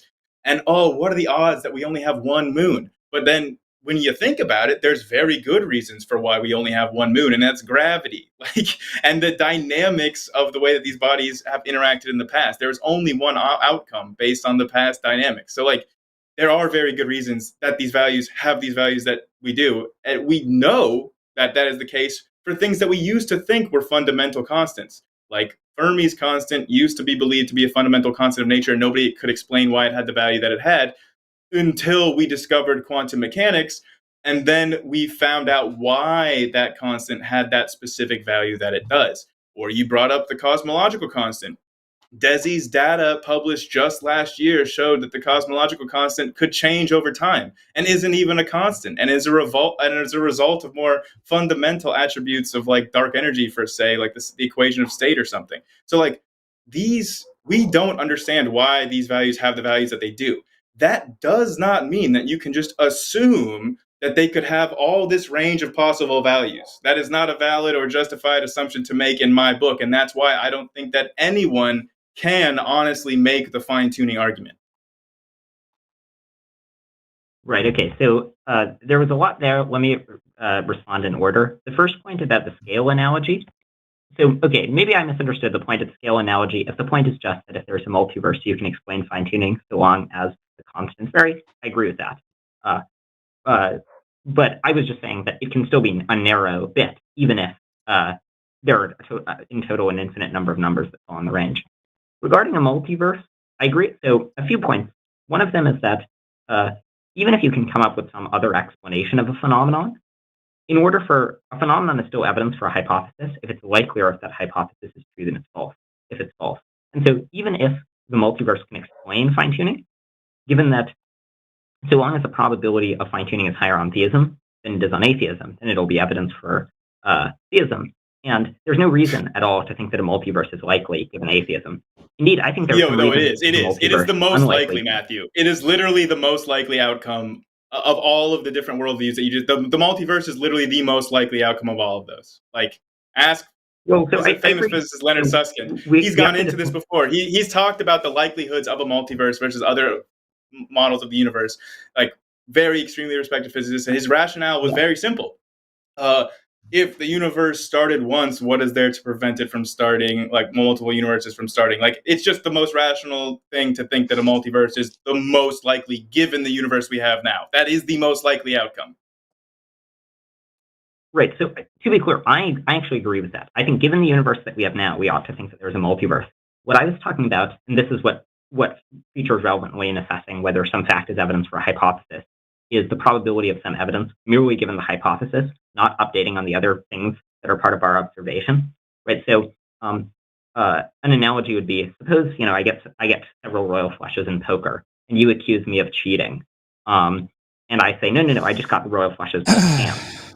And I say, in particular, now that we've seen I got royal flushes, now we know that, that I got royal flushes, so now the best version of the chance hypothesis entails that I got royal flushes. That wouldn't be a convincing response to cheating, because the point is the odds of this thing that we observe are higher conditional on the cheating hypothesis than conditional on the non-cheating hypothesis. Right. Okay. Hold on. I've heard this before, Matthew. Hold on. I've heard this before, and you're not exactly applying this to what the multiverse hypothesis says, because again, it suffers from the same problem that I pointed out before. You're looking at it from one particular instance, and that one particular instance lies within that highly improbable small sliver of possibility of that happening, right? That's all that you're looking at. You're hyper focusing in on that one particular situation. What the multiverse hypothesis states is that there's an infinite set of these motherfuckers playing poker. And in this infinite set of motherfuckers playing poker, there is a non-zero possibility, or probability rather, there's a non-zero probability out there of however many royal flushes coming down in order for you to win every single hand that you play. There is a non-zero chance that that is going to happen. If there is an infinite amount of universes out there with an infinite amount of people that are playing poker, then you're going to have at least one person in that particular situation that gets all of those royal flushes to play. So you can't sit there from that one person's point of view and say, oh, look, this is highly unlikely, therefore God, because you're not taking in the larger aspect of what the multiverse hypothesis is saying. Yeah. So I have already granted that if you have a multiverse, I think that once you have a multiverse in place, you can explain fine-tuning, at least if it's a multiverse of the right kind. What I'm questioning is the probability of a multiverse given atheism, right? I'm saying that given atheism, you wouldn't expect there to be a multiverse. In part, that's because you need to get a very special kind of multiverse that varies the laws, the constants, and the initial conditions. In part because it would just be much simpler for there to be no multiverse, for there to be just one universe, or one set of very simple initial conditions doesn't even give rise to no. That's not simpler. Yeah, let me just ask, because you said given atheism, we would not expect blank. I just want to know, what basis do you have to form any kind of expectation from starting from an atheist, like starting from atheism? Where do you think that you can derive any expectations? Because my fundamental position is that every single probability and every sense of you saying something is improbable or likelihood is just, there's no basis in reality, and you cannot, in all honesty, estimate any of these probabilities. No human has the epistemic access, like the epistemological access to the universe to be able to calculate the kinds of probabilities that you're trying to employ for the fine-tuning argument. It is epistemologically impossible for humans to know those probabilities. That's my position. Right, sure. And I was going to get to your point about the impossibility of assessing the probabilities. The way that we're assessing the probabilities given atheism is the way that we assess other probabilities. Namely, we look at theoretical virtues. So theoretical virtues involve how likely some theory of reality is, like how many ways there is for it to be true, how simple it is, whether there's some sort of arbitrariness in it. There are an infinite number of theories that can explain your present experience. Right, the theory that the world is 5 minutes old and you were created with fake memories. That theory perfectly explains your present situation. But the point is, that's a very bad theory because it's very complicated, it's very arbitrary. And so similarly, the theory on which you have an atheistic multiverse, well, it's not a simple hypothesis. It would be much simpler for there to say just be one particle or two particles circling around each other infinitely, or just moving in a straight line. That'd be a much simpler way for reality to be. The overwhelming majority of ways you're making the assumption that it's simpler. I think that Matthew has already made a much more fundamental mistake of assuming that there are all these different things, because Matthew is already assuming that he knows what space is, which is totally false. We don't have no understanding of the quantum nature of space or time or what they are fundamentally. And yet Matthew has assumed that he understands these things in order to make the claim that a more simple universe would have a lesser number of particles. I'm sorry, Matthew. You have no basis to make that claim. Wait. There's one. The fundamental beables of quantum field theory are fields. There's a very small number of fields, and they unify at the high intensity, densities of the early universe. So there's just one thing, okay? According to a unified field theory, which again we don't have yet, but we know that certain of these fields unify, like the electroweak field. And as you keep going earlier and earlier and earlier, the number of different things gets smaller and smaller and smaller, and the notion of space and time and separation gets more and more hazy. So again, you have no epistemological basis to make the claim that you just did. Right. Okay. So you can hold out hope for there being some really, really simple theory of initial physics that gives rise to the kind of complexity of our world, and that gives rise to a multiverse. But the point is, you can also there are lots of conceivable ways for some very simple and basic fields not to give rise to anything interesting. And so it's improbable, conditional on you having something at that level of simplicity. even if you think that the ultimate laws of physics will be really simple, it's improbable that the thing that is that simple will be our laws of physics and will give rise to anything interesting. It's not.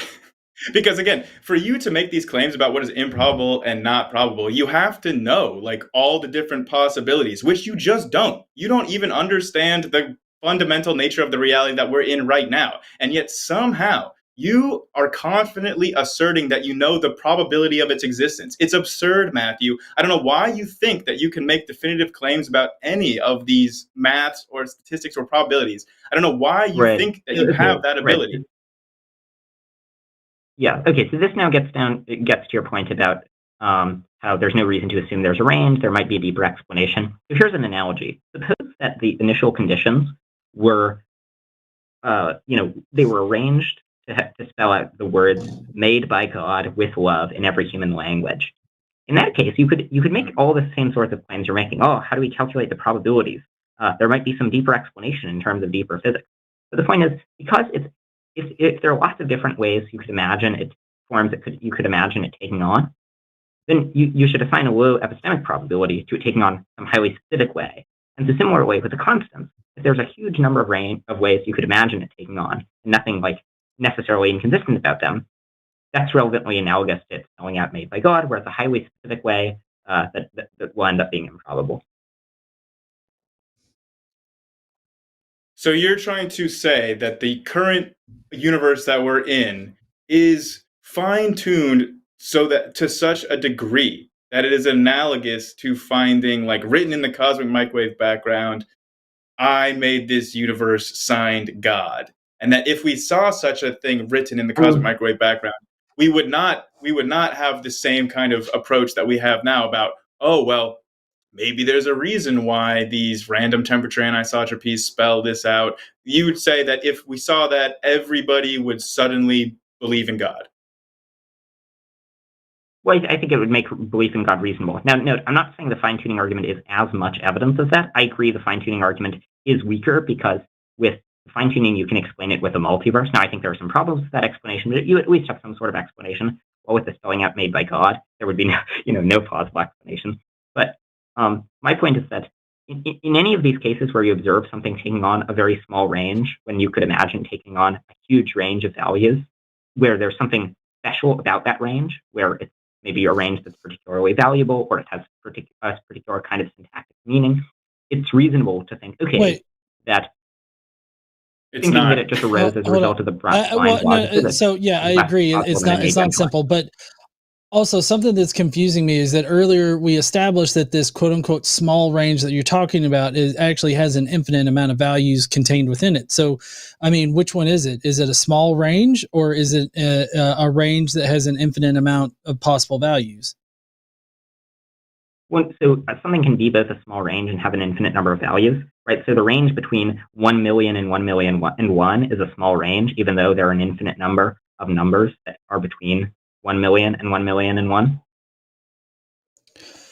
Right, but I mean, if we're talking about rolling the die and figuring out like what's the what's the likelihood of it falling within this range, I mean, if you take an infinite amount of an infinite amount of instances, then that small range seems to fit a lot of those instances. Like it's small in comparison to infinity, but it's not small in comparison, like in the range itself. I don't know. I'm thoroughly confused by this entire thing. I also really quick, Matthew, I want to make the point.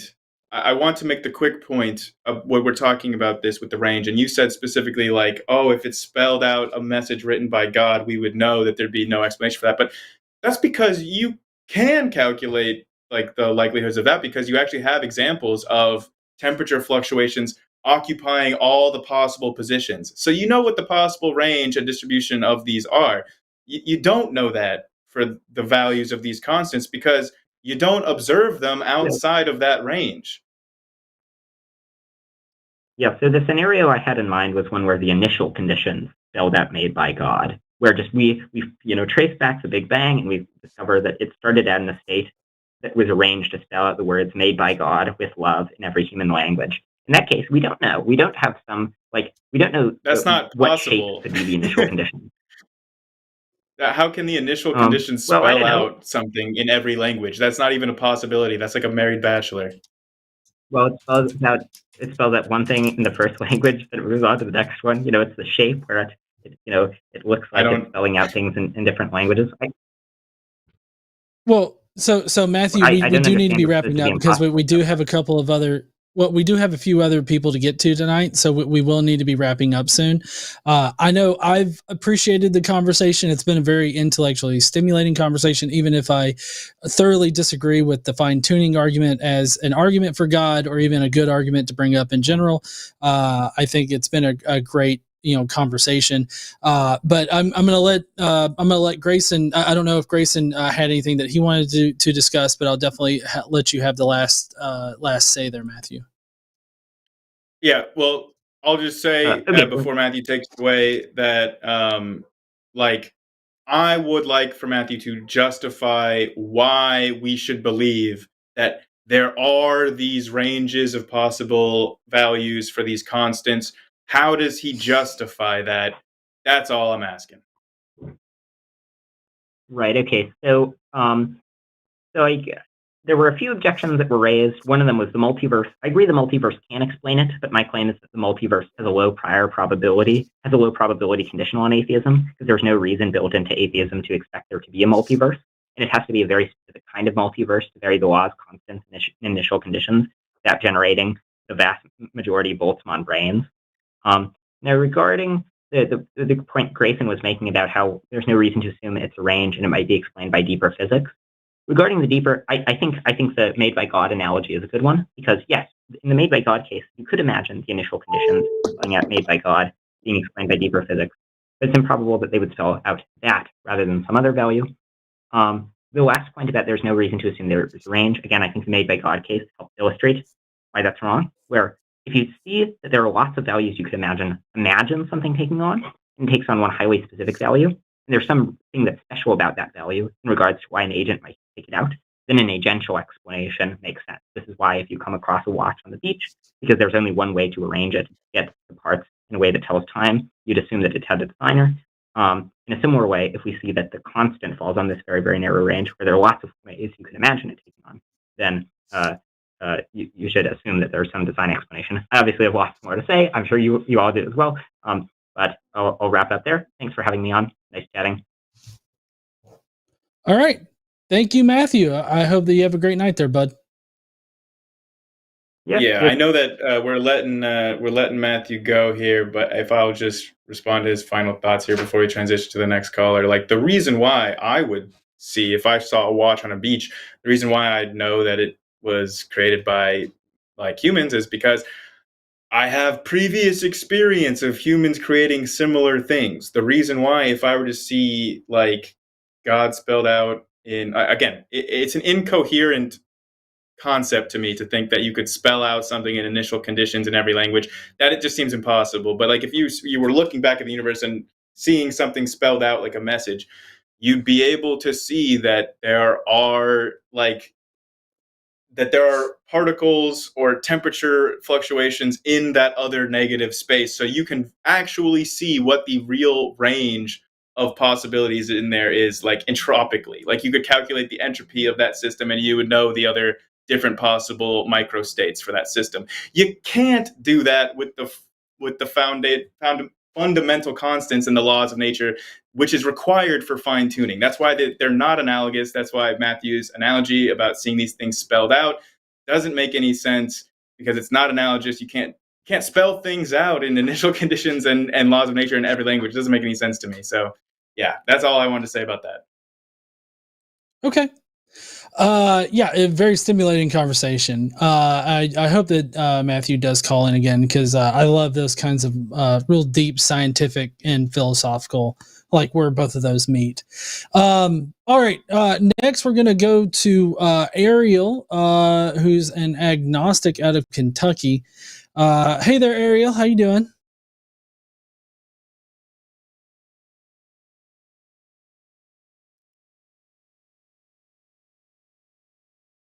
Ariel, maybe they were waiting on us too long.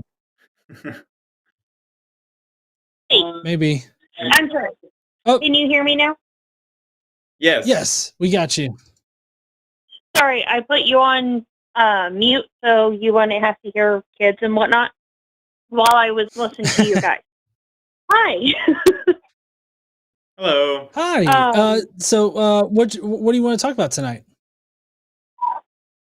Tonight, I was wanting to actually talk to you about mainly about confronting a family member about religiously / familially shaming me out of becoming an astrobiologist, and wanting to know your point of view on that. And there are my kids screaming and crying. I am so sorry. Hi, honey, can you go to daddy? I'm so sorry. I love you. Can you go to daddy? Okay. Aw. Sorry about that. Yeah, no worries. Can I ask maybe a little bit more information from you about, like, what are the things that they were trying to tell you to dissuade you from pursuing this very interesting, compelling field of science? Honestly, the main thing they were telling me, what took me away from it, was how could I go into this when their daughter, my cousin, gave up their own, I can't think of the name, their own field of study to help my older sister into her field of study and whatnot. I'm sorry, my brain is glitching on the proper name. So it sounds like they're trying to, like, diminish the value of the things that you're interested in studying, to try to say, well, like, you pursuing astrobiology is not as valuable as the work that you could be doing to help out the rest of your family with their more important pursuits. That's kind of what it sounds like they're almost implying. Yeah. So, And they shamed. I still remember them shaming me so badly that I was like, okay, so I'm just not going to go into this. And I didn't have the courage to go into it myself for years. And now, I'm a wife with several children. And it's like, okay, I guess I became what I guess to a certain degree, they wanted me to be a stay-at-home mom instead of becoming what I genuinely wanted to in my career. I basically gave up my career to be a stay-at-home mom, which I still love my children. I have 3. I love them, but at the same time, I wasn't able to do what I really wanted to do because of their shame. You know what I mean? I get you. I do want to say, I know at least I am not like expert in the field in this particular area, like of like family dynamics or psychology or anything like that. But I do want to suggest Recovering from Religion. The Recovering from Religion Foundation is great. They can get you resources. They even have like a phone line that you can call into or even chat with online to get more, I guess, professional sounding things. I can only speak from a position of, I've been in therapy, for a pretty long time. And so like, I could just speak from like a therapy sort of standpoint, a therapy patient kind of standpoint. I definitely see a lot of issues with like people demeaning you in your life and demeaning your value and everything. And those are very toxic traits. And the only thing that I can really say about that is, realizing, and especially having somebody in your life that realizes your worth can be pretty helpful. Surrounding yourself with people that will build you up and remind you of the fact that you need if this is something that you want to do, let's make it happen, kind of thing. I know I did that for my wife.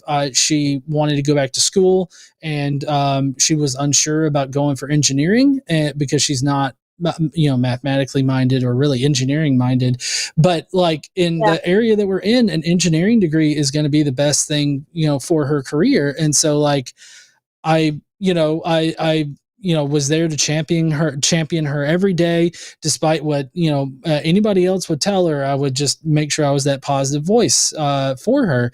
And I think that finding somebody like that, finding a good support group that's going, support system that's going to regularly build you up and bring you out of that very toxic sort of codependent relationship it seems like you have with this religious relative, because it does scream a lot. There's a lot of red flags there.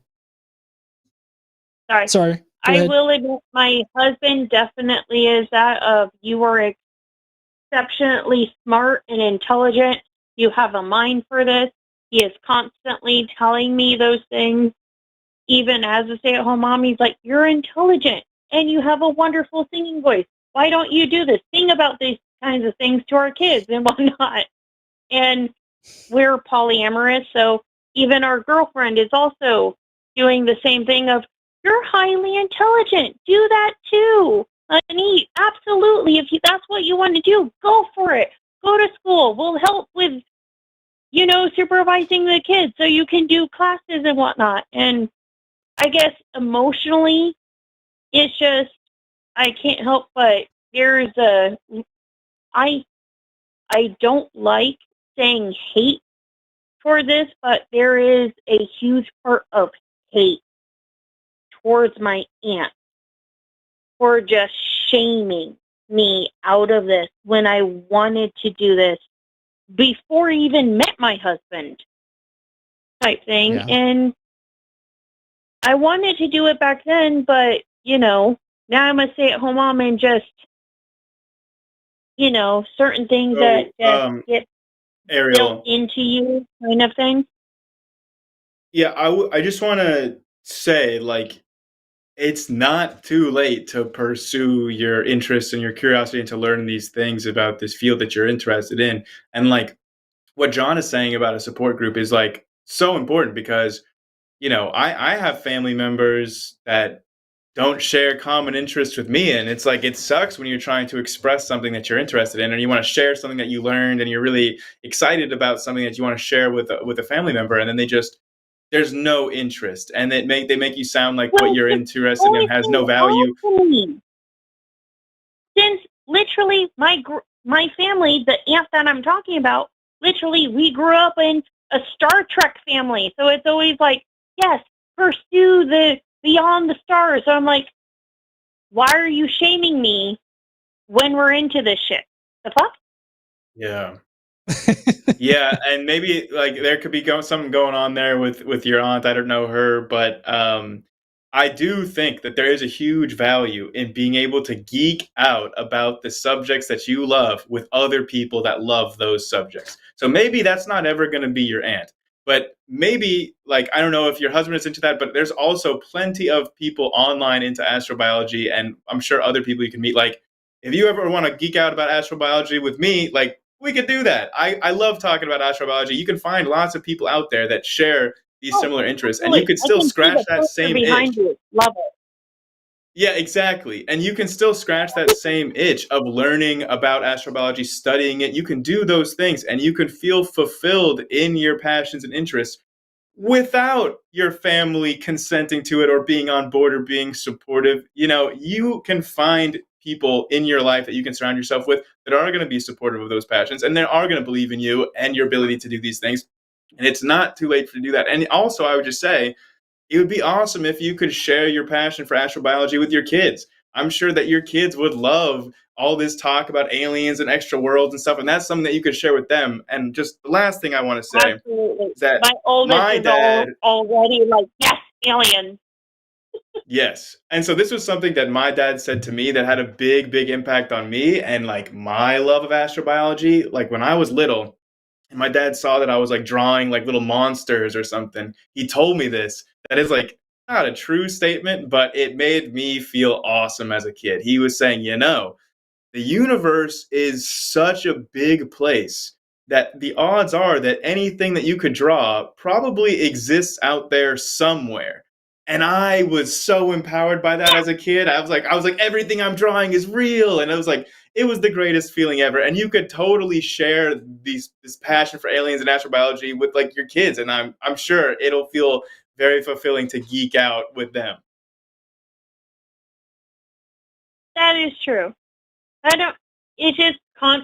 has mostly recently has just been like festering in my mind of, unfortunately, mostly my hatred towards my aunt about doing this to me, but really wanting to get back into, I love astrobiology. Who knows where we came from, how we came into being, whether that be from an actual quote unquote God that might have made us blink into existence, or what if it's just completely natural that we just, accumulated into existence. And I think that's so amazing and fascinating into where did we actually start from. And I love that so much. And I would love to share that with my kids and share that with everyone. I think that's so amazing to try and figure out where we came from. Wherever that I couldn't agree more with you. Is amazing. Yeah. Yeah, I totally agree. I can't agree more with your sentiment there. And as far as like your religious aunt, the best thing that has worked for me in those kind of situations is drawing firm lines with them, like, hey, this is what I'm doing. I'm not asking for your opinion, and I don't want you to give me your opinion. And this is just going to be something that's just sort of, off limits for us to talk about as far as like communications with your aunt. If she is not going to build you up, if she is not going to be a positive voice that's, building up your self-esteem, I would say that, you just need to set a firm boundary there and just be like, look, I'm not going to talk about this with you. I am doing it, but I'm not asking for your opinion on this topic. So like, I would set that boundary and stick to it. And there probably will have to be some kind of consequences if they violate it, because otherwise they'll just continue to violate that. Like either not seeing them, not bringing the kids around as often or something like that, because you don't want to be put in that kind of situation or anything of that nature. I think that, setting that firm boundary and keeping that boundary, I think is going to be important. But again, I think that contacting recovering from religion could definitely benefit in more professional advice. Like I said, this is just coming from somebody who's been in therapy for a while, multiple times. So, I would just, that's probably where I would start. But, after talking to somebody from recovering from religion, but we do have a couple of other like theists type calls to get to. Did we accurately answer your question? Okay. Hang on a second. You've been honestly a great help of just Ariel, this is the producer. Putting me into where I am. So thank you so much. Ariel, this is the producer. After the show's over, go back and watch chat during your call, and you'll see there's a lot of love for you in there. Thank you so much. Yeah, definitely. I was watching the chat. I should have brought that up. Thank you for bringing that up there, Morgan. There was a lot of love coming your way in the chat, so definitely look that up. Thank you so much. I love it. I've been a long-time listener. Your show is absolutely fantastic. I love it. You guys are awesome. And has greatly helped me with, deprogramming me from my own Christian beliefs and whatnot. So you guys are awesome. Thank you. That's great awesome to hear. Yeah. All right, Ariel, you have a great night, and be sure to call in the future and let us know if anything happens. Okay. Absolutely. Thank you so much. Have a great night. All right. See you later. Bye.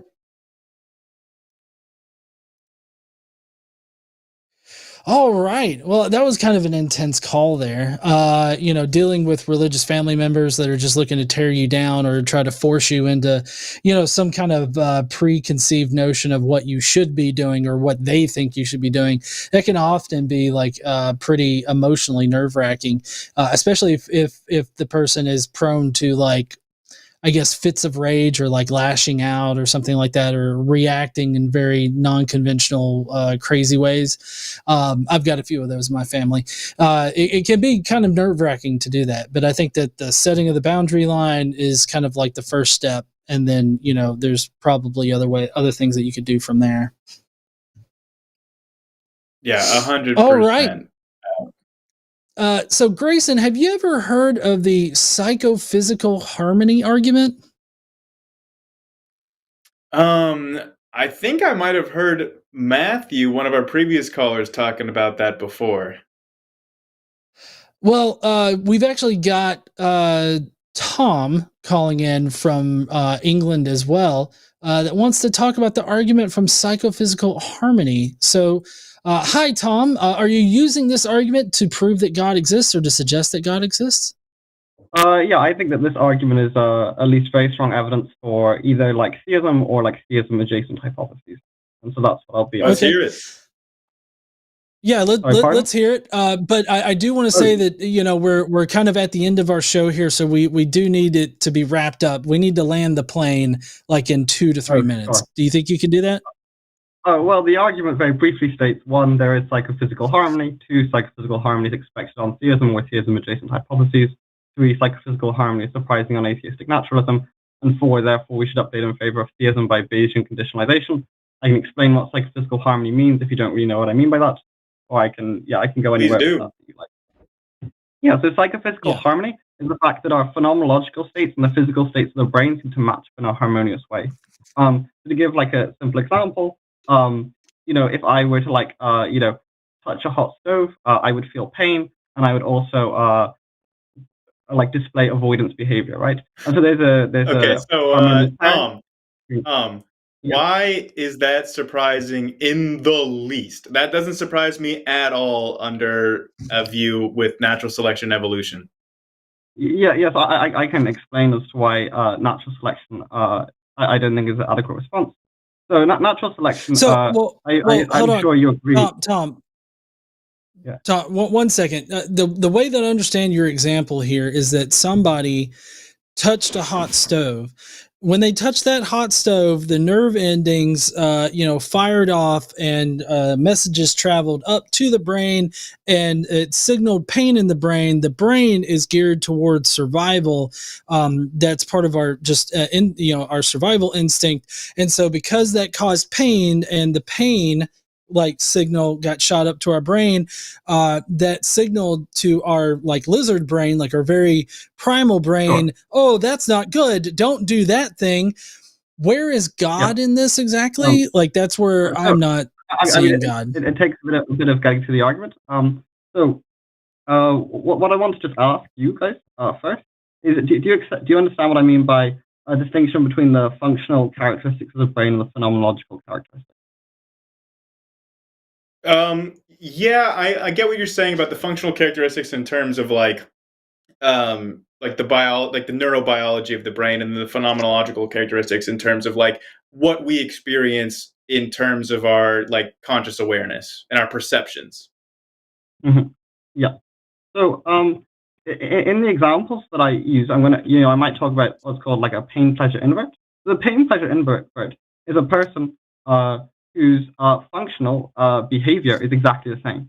So, if you take, you were mentioning evolution, the pain pleasure invert, they evolve in exactly the same way, because when presented with the same stimulus, they act in all the same ways, and so they survive in all the same ways. The only difference is the phenomenological character of their experience. Yeah, so then here's how I would address that. I can very quickly shoot that down. You're kind of talking about a philosophical zombie where they don't necessarily have a conscious experience of the pain, but they still react in an advantageous way to the pain for their survival. So the issue here, right, is that there are actual reasons why it would be functionally advantageous to generate a conscious phenomenological experience of the pain rather than just a simple non-conscious stimulus and response. And that is because there's a whole lot more than just hot stoves that we have to deal with as living things. We have to deal with novel, dynamic, and unique stimuli that we have to process in a way that allows for long-term strategizing. And I'm just saying, consciousness is the most effective way to do that. Rather than the philosophical zombie that you're talking about, which would require a predetermined response for each potential stimulus set in the external environment, a conscious entity does not need those predetermined responses. All they need is a brain that is generating a subjective experience and a sense of self-preservation, which is energetically the most efficient way to get advantageous behavior without having to pre-program your responses. So that is the direct answer for why you would expect a convergence between the phenomenological and the actual objective state of things biologically, functionally in the brain, and why those overlap and why that makes sense in an evolutionary worldview. There's your answer. So maybe I wasn't very clear. Like, just by stipulation, like the functional behaviors of this pain pleasure invert are going to be the same, right? So they're the same causal law. It's impossible. So that's we can get on to another argument as to whether or not that's possible or not, right? Like, I'm happy to address that objection. Right. So I'm happy to address the objection. I'm not sure why you think it's not possible, but if you want to explain that. Okay. Yes, because you're basically saying that you could have the exact same response biologically without a conscious experience, but the conscious experience is being generated by the biology. So it's impossible for you to have you saying, "Oh, well, it's the exact same thing functionally." That's impossible. It cannot be the same thing functionally, but without the phenomenal. God, okay, without the subjective experience. Sorry, it's impossible to do those because you're saying oh well, this apple is red, but it doesn't emit any wavelengths of red color. It's no, that's an impossible state of affairs.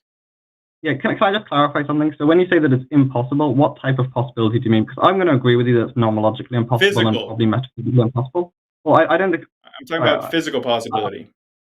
By physical, do you mean the same as nomological, like keeping fixed the laws of nature or something like that? But me saying that it's not physically possible, I'm saying that it's it's contradictory. Like you're saying that you can have a brain state without having a brain. That's not possible. It's physically impossible because the brain state is generated by the brain. Right. Yeah, just to clarify, do you think it's physically impossible for pigs to fly? No. No, okay. So I'm a little bit confused by what sort of possibility you mean. I'm just going to clarify what I mean whenever I talk about possibility. So for the entire argument, I'm only talking about epistemic possibility. So that's the sort of possibility I mean, and the sorts of for all I know, or before I've discovered about certain things, before all I know.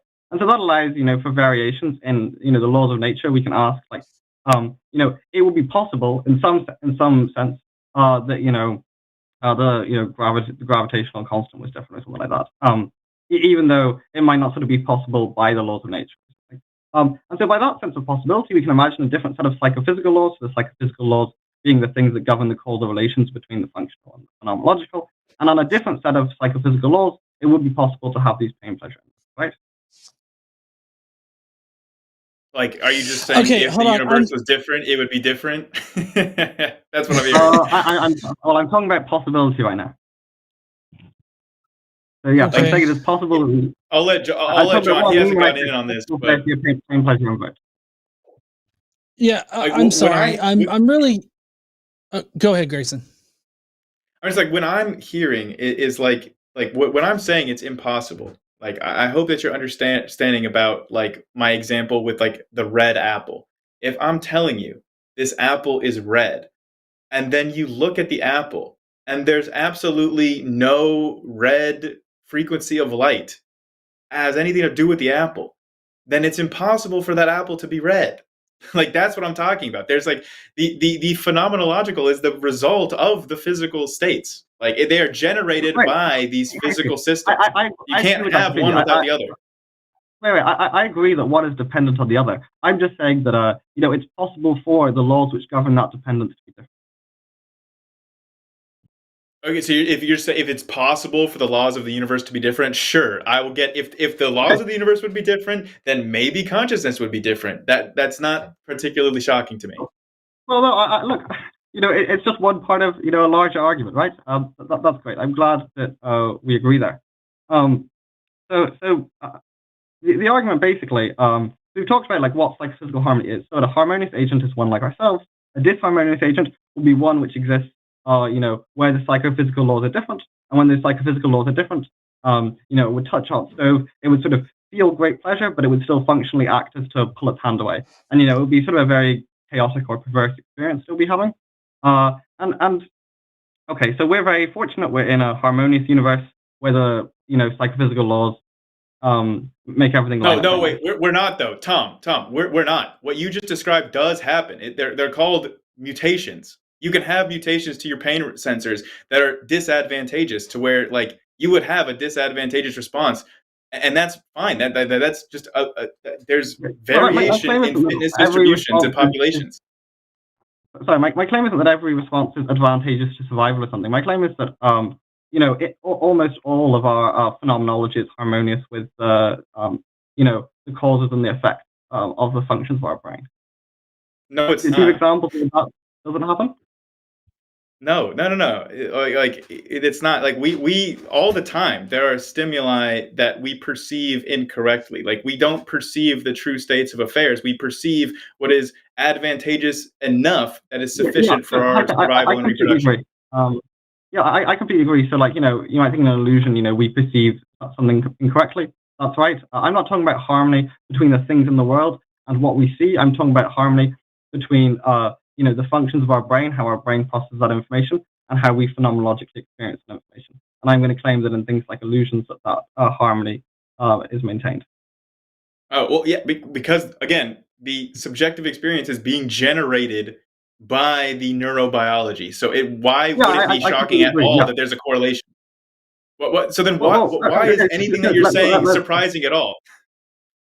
Well, so I'm just trying to firstly, there is psychophysical harmony. It seems like you're kind of fine with that. You agree that we have harmony between them. Then the second thing is that's not surprising on theism. I think you probably agree with that. I mean, we can argue about. No, I totally disagree with that. I think that that's very, very surprising under theism, because under theism we're supposed to be souls. So why should anything about my soul has any impact on my brain? Why is it that if I change something about my brain, I can change something about who I am, my very soul? That doesn't make any sense under theism. Like I would actually reject theism because of the psychophysical harmony that you're bringing up, because it shouldn't be harmonious under theism, because it should be harmonious with my immaterial soul, not my material brain.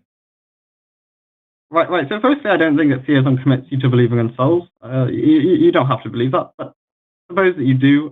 You are a theist who believes in souls. The theist already has to. The theist believes that the soul is connected to the body in some special way, and that there are laws which govern this connection, and those laws are set up by God in some way. And so, God being a good being is likely to set up those laws in a harmonious way. Which God?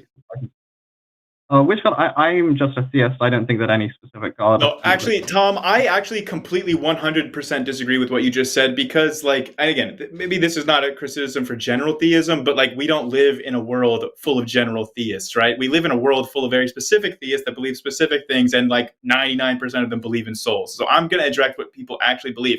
And what people actually believe is that God set up this world that has these laws of nature that then dictate our brains and how that works. But then they believe that there's something special, something immaterial that is not have anything to do with our neurobiology, and that's called free will. And the theists believe that we have free will, which breaks psychophysical harmony, because if you believe that we have free will in our psychosphere, we don't have it. Clearly, we don't have it in the neurobiology, which is a deterministic system. So there is no psychophysical harmony if you are a theist who believes in free will, which the vast majority of them do. So it's actually an argument against God. So I'm a theist and I believe in free will, but the kind of free will I believe in one is compatible with determinism. I'm broadly compatibilist. I'm not going to defend what other people believe. I'm also not going to defend other religions. I spend a lot of time arguing with religious people. I'm very happy for you to make criticisms of those views. I think lots of them are wrong. But I don't think that these criticisms apply to my view. So why do you think that psychophysical harmony, because again, this is 100% expected in my view as an atheist. I would actually be shocked if there wasn't psychophysical harmony. That would really shock me, and that would actually make me believe in an immaterial reality if that was the case. So then why is it that I hear your exact same argument and it fits perfectly in my atheistic worldview, and I think it debunks your own worldview? How is that possible? Okay, so I mean, I think we should maybe address, the third premise of this argument, which seems to be the controversial one, which is that psychophysical harmony is surprising on atheistic naturalism. The idea is broadly that there are, infinitely many different possible sort of pairings or mappings between the physical and the psychological states. No, there aren't. So I reject that wholeheartedly. If you want to quibble about infinities, we can just say a very large number. I also reject that, though. I reject that entire claim. There's literally only one phenomenological state that could possibly correspond with the current physical state of my brain. There's not an infinite possibility of that. Again, when I talk about possibility, I'm talking about epistemic possibilities of possibilities of if the psychophysical laws are different. We talked about pain, pleasure, invert, where... Okay, well, I'm talking about real possibilities because we live in the real world, Tom. Let's talk about real possibilities. We live in reality. Let's talk about what's really possible. Well, I'm trying to make an argument, and if you just let me finish the argument, then maybe it'll make more sense. So I think, how this works basically is there's a question which is prior to say knowing what the psychophysical laws were set up as, what should you expect them to be if you are an atheistic naturalist? And so I would have no expectation. Right, so I think that you have an expectation of everything, and I can give an argument for that if you want me to. I literally would not have... Yeah, sorry.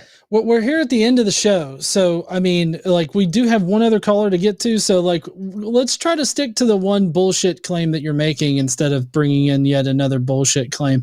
And I do say that this is a bullshit claim because I've been sitting here and I've been listening to all of this, really taking it in, really soaking it in, listening to the conversation.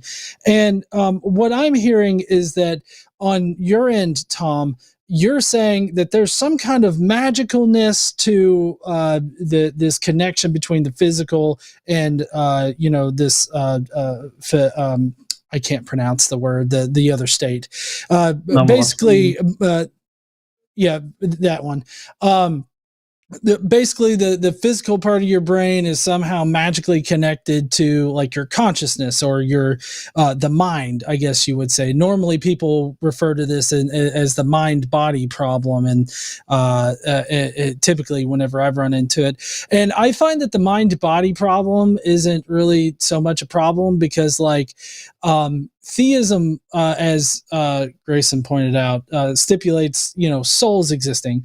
There's one particular state that our brains are in, and there's not an infinite number of different states that it could be in or whatever.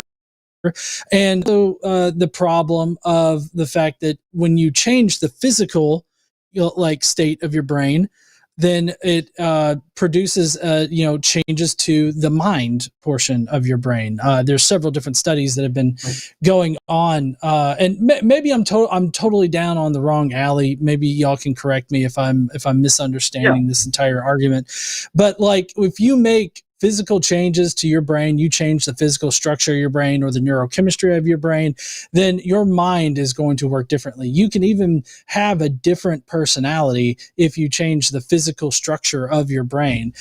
Phineas Gage, I believe, is a really good example of this. He took a railway spike to the brain and it, changed his personality. If God or souls or something magical about us inhabited us instead of just the mind being an emergent property of a complex central nervous system, then it seems to me the physical structure of a brain shouldn't matter. I mean, I feel like you're arguing in reverse there, Tom. Is that what's happening here, or am I just misunderstanding your argument completely? No, I agree with most of what you're saying. This is an argument for souls. We're saying there's something mysterious. I agree that there's a very strong connection between the physical things and phenomenological things. I think it's a causal connection, but the exact details of that aren't especially important for the argument. The claim that I'm trying to make about why this is all surprising on atheism is basically something like there are some laws which govern these connections, and that those laws are surprising in that the laws could have been any number of ways in an epistemic possibility sense. And on atheism, there's no reason to expect them to be in a harmonious way. And on theism, there is a reason for them to be in a harmonious way. And so that we, have some data that's predicted by this is just presuppositionalism. It sounds like it's fine-tuning to me. It sounds like it's fine-tuning of the brain. Right. Yeah. So, no, and it's right. You're presupposing. Hold on. You're presupposing that God must exist because physics governs our brains. Like God. Well, no. What I'm saying is that physics is what governs our brains. Like like neurochemistry, like the laws of chemistry, the laws of physics are the things that are governing like what happens in our brains. And so, because of that, that's totally expected on a universe without a God, because nature just operates without some supernatural wizard there to force it to operate. Nature doesn't require fucking Merlin to sit there and turn the gears, right? So like it's totally unexpected on theism, on your brand of theism, I guess, for this psychophysical harmony or whatever to exist, because there has to, under your definition of it, there has to be some kind of magical connection there, whether it's like, God casting an incantation over our meat bags or some other kind of thing. Like, you require magic to be part of your argument. You have to presuppose that this magician is there to cast the magical incantation. So like, there's nothing on atheism that suggests that it can't happen. Like and I say on atheism, I just mean on the idea that God doesn't exist. No, that's fine. I don't think it's magic at all. I think that on theism, if there is this connection, the connection is the same sort of connection as will be on atheism. It's basically a law of nature. I'm just calling it a psychophysical law for simplicity. But you can refer to it how you want to. You can talk about neurobiology as well. Okay. So you're saying that it's the law of nature that governs this harmony. Hold on, Tom. So you're saying it's a law of nature that governs this harmony that's there. Let's assume that there's a harmony there or whatever. And so it's a law of nature, and therefore you're just ad hoc tacking on a wizard there to make the laws of nature work. I feel like that's what the argument is. Not quite. I mean, like, before it was mentioned that this argument is very like a design argument, and I think that's right. I think this is basically like, as kind of mentioned, like it's a bit like a design argument for the brain. But the reason I prefer this argument to the design argument is I just think it has a bunch of benefits over it. But if maybe that gives you a better idea of what I'm trying to establish. What is the difference between the psychophysical argument, the psychoharmony or whatever argument that you're making? What's the difference between that and fine-tuning? It literally sounds like it's the exact same argument. You're saying, there has to be some of these laws of nature that give rise to conscious experience eventually down the line, and that it had like those laws of nature could have been all of these possible different ranges of different laws. And so why do we have the one that gives rise to consciousness? Like, that's the exact same argument as fine-tuning. Yeah, I agree. It's a very similar argument. And I know you had a call on the fine-tuning argument earlier. The difference is basically that against the fine-tuning argument, I think the multiverse is like quite a reasonable thing that you can say. But when you talk about psychophysical harmony, even if there were a multiverse, the majority of agents in the universe, by a long way, would be disharmonious agents, because the universe would produce disharmonious sets of psychophysical laws, and so it still would be surprising that we find ourselves in a harmonious universe. And again, I just want to just clarify here that you are assuming that you can have disharmonious psychophysical laws. Like I don't even know how that's possible. Yeah, epistemic possibility, and I think it's pretty clear. Your epistemic possibility is completely meaningless to me. I'm talking about physical possibilities, right? Like, I don't care if somebody's trying to argue. If somebody's trying to argue that like God is epistemically real, but not physically real, I don't care. Is he physically real? Does he actually exist? All the premises in the argument only ever refer to epistemic possibility. The argument relies on Bayesian updating, and Bayesian probabilities work on epistemic probabilities. Doesn't have anything to do with what's physically probable or possible. Yeah, but you don't have any basis to make any of those probabilities. Like if I actually went through you and say, what's the probability of this? You claim that you're using Bayesian analysis, but then when I ask you, what basis do you have to form any of these probabilities? You don't actually. You don't actually have any firm ground to stand on when I ask you, why are these probabilities the numbers that they are? Right. So the conclusion of the argument is just that we should update a lot in favor of theism. Now, you might think that we haven't gotten to the conclusion, Tom. We haven't gotten to the conclusion of your argument. You said you were using Bayesian reasoning, which involves like different probabilities of your different like premises that you're adding up, right, to then have your conclusion. So like, how can you say with any certainty or any basis at all in any way, what are the probabilities of psychoharmonious laws that, or psychophysical or not harmonious laws that nobody knows what these are? Nobody can tell me what are these psychoharmonious laws. You are assuming that they exist. You're assuming that they could be different. The amount of assumptions are just multiplying exponentially for you to make this argument. Yeah, so to be clear, I mean, like, there's a lot of views on how the relationship between the mind and the body works and the philosophy of mind, and I'm just using one word to paper over it all because I think the argument works, whatever one you assume, but I'm happy to go into the details as to what these might be. In terms of, like, what the probabilities are, of course I don't think that I'm going to give you an exact number, like, it's a 50% chance if theism is true that we would have psychophysical harmony, but you can make very clear comparisons. So, you know, on theism, there's like very natural reasons to expect that this was what God would want. On atheism, you have no reason. No, there's not. One set of laws out of an infinite number of laws. No. It really isn't. You're ad hoc saying that it's not expected on atheism, and you're ad hoc saying that it's totally expected on theism. Maybe you can make an argument that isn't ad hoc, maybe, but we don't have time for that tonight. We've been on the call for 25 minutes, and so we do need to get to our last caller for the night so that we can read the super chats. Okay. No worries. Thanks for your time. I'd love to call another time if you'll have me.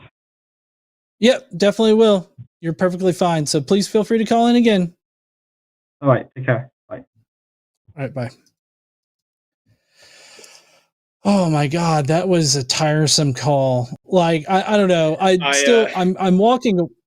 I'm walking away from it thinking, oh, he's just ad hoc stating, oh, atheism can't explain this, but theism totally can. And then, using presuppositional type of logic to just say, oh, well, God has to exist in order for us to even experience this kind of thing. I don't know. What did you think that I was like wrong in my understanding at any point during the call there, Grayson? Because I felt like I was just sort of shooting in the dark sometimes.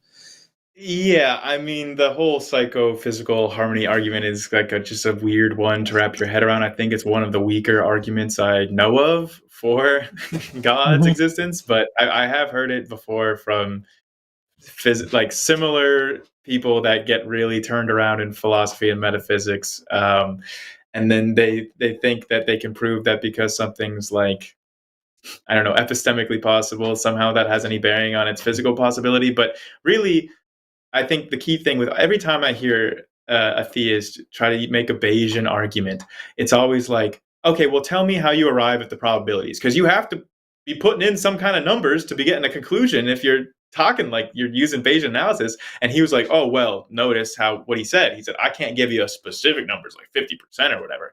But he's like, just saying, oh, well, it feels like it's more likely under theism and it feels like it's less likely under atheism. And we never actually got any sort of rigorous argument for why those probabilities are what they are. Like, he just said, well, think about it, like all the different possibilities. It's like, it's not what is the basis for any of this. Like, he doesn't even know. He doesn't even know what any of these psychophysical harmonious laws are, because we don't have any. Mm-hmm. Those are made up things. And they're saying, well, maybe eventually we'll have a law of physics that tells us about, oh, this is how consciousness arises. And it's an equation. It's a physical law. It's like, okay, great, buddy. But don't tell me about the fine tuning of physical laws that we don't even have yet, that literally don't even exist yet. We don't know what these laws are. And he's trying to tell me they're fine tuned.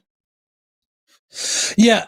That's why it seemed very ad hoc to me, is going back to what you said, is that he just feels like it's more likely to be this way, or feels more likely to be the other way.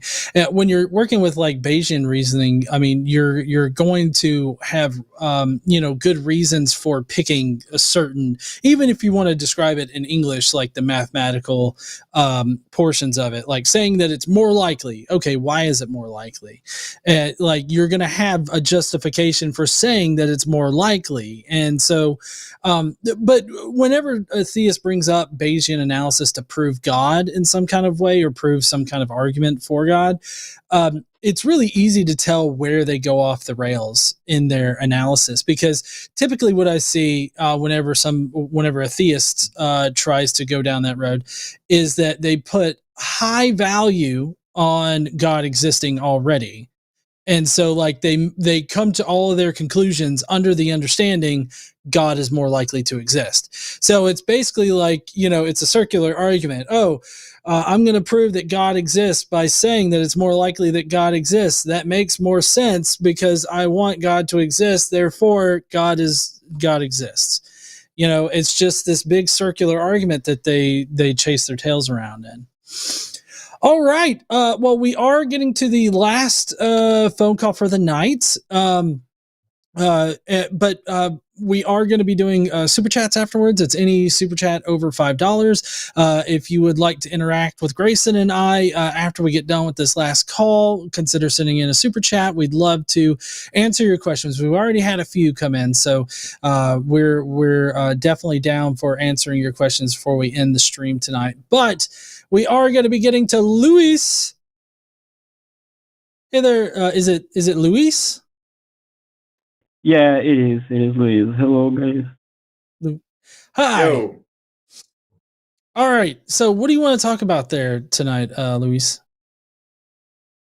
Yeah, so like I've heard like a lot of the counter arguments for the fine tuning, and for some reason, like logically speaking, I'm still kind of like holding on to that.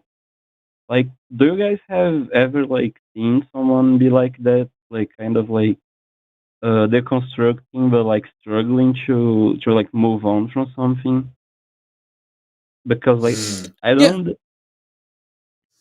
know. Oh, I was gonna say, yeah. I mean, I know when I was deconstructing, like dealing with certain ideas and arguments, were a little difficult for me. But ultimately, the way that I came through it is I just sort of, I really chewed on both sides of the discussion, and I ultimately had to rely on the one that had the best explanation without just assuming things or ad hoc claiming things, and those ad hoc claims needing to be there in order to come to your conclusion.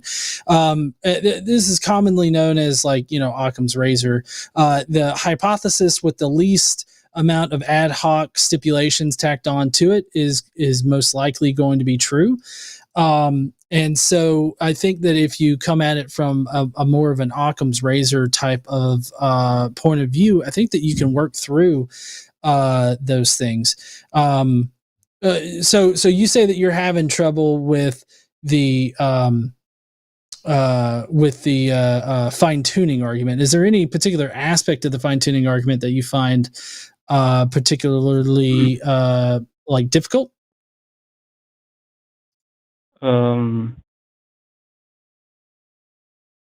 Not really. Like, I guess it's like the whole thing, like the constants. I don't really understand it because, like, some people try to like counter it, but like mentioning their universe or like the entire thing. But like some people are actually arguing like just for the constants being fine tuned. Like some theists, I guess, like say that it's fine tuned for life. Others don't say that at all.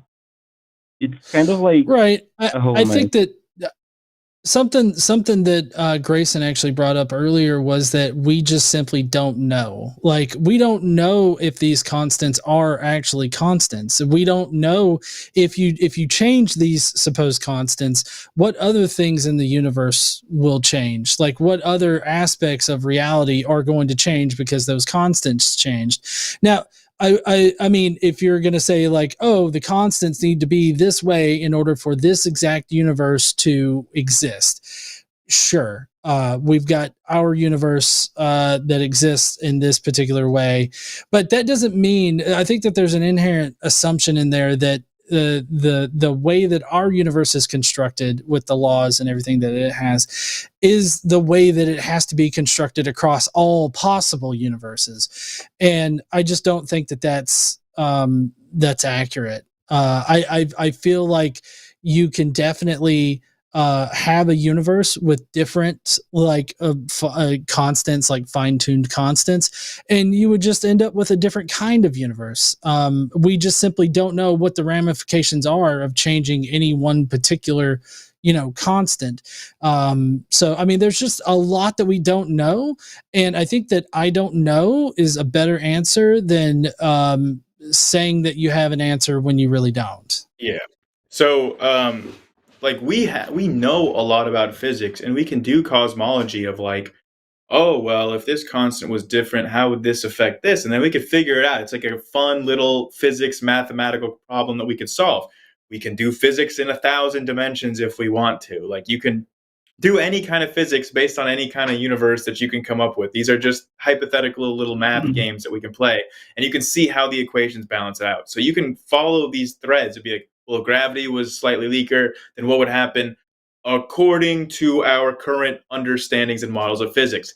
That's the key there, because if you had been using maybe like Einstein's field equations back when he had the cosmological constant in the first time, maybe you would get that our universe is a steady state, and that if gravity was a little weaker, then this would happen, and then the outcomes that you'd be predicting would be incorrect because the physics that you used to calculate them were incomplete. And I don't think even a single physicist in the entire world would argue that our current physics is complete. So if we did have a complete knowledge of physics, then maybe we could say, well, here's how the universe was different if these constants were different. And we can try to do that now with our incomplete physics, but it's only ever going to be a guess because our physics are incomplete, and things could change about our models. Maybe when we figure out quantum gravity or something, our models will change.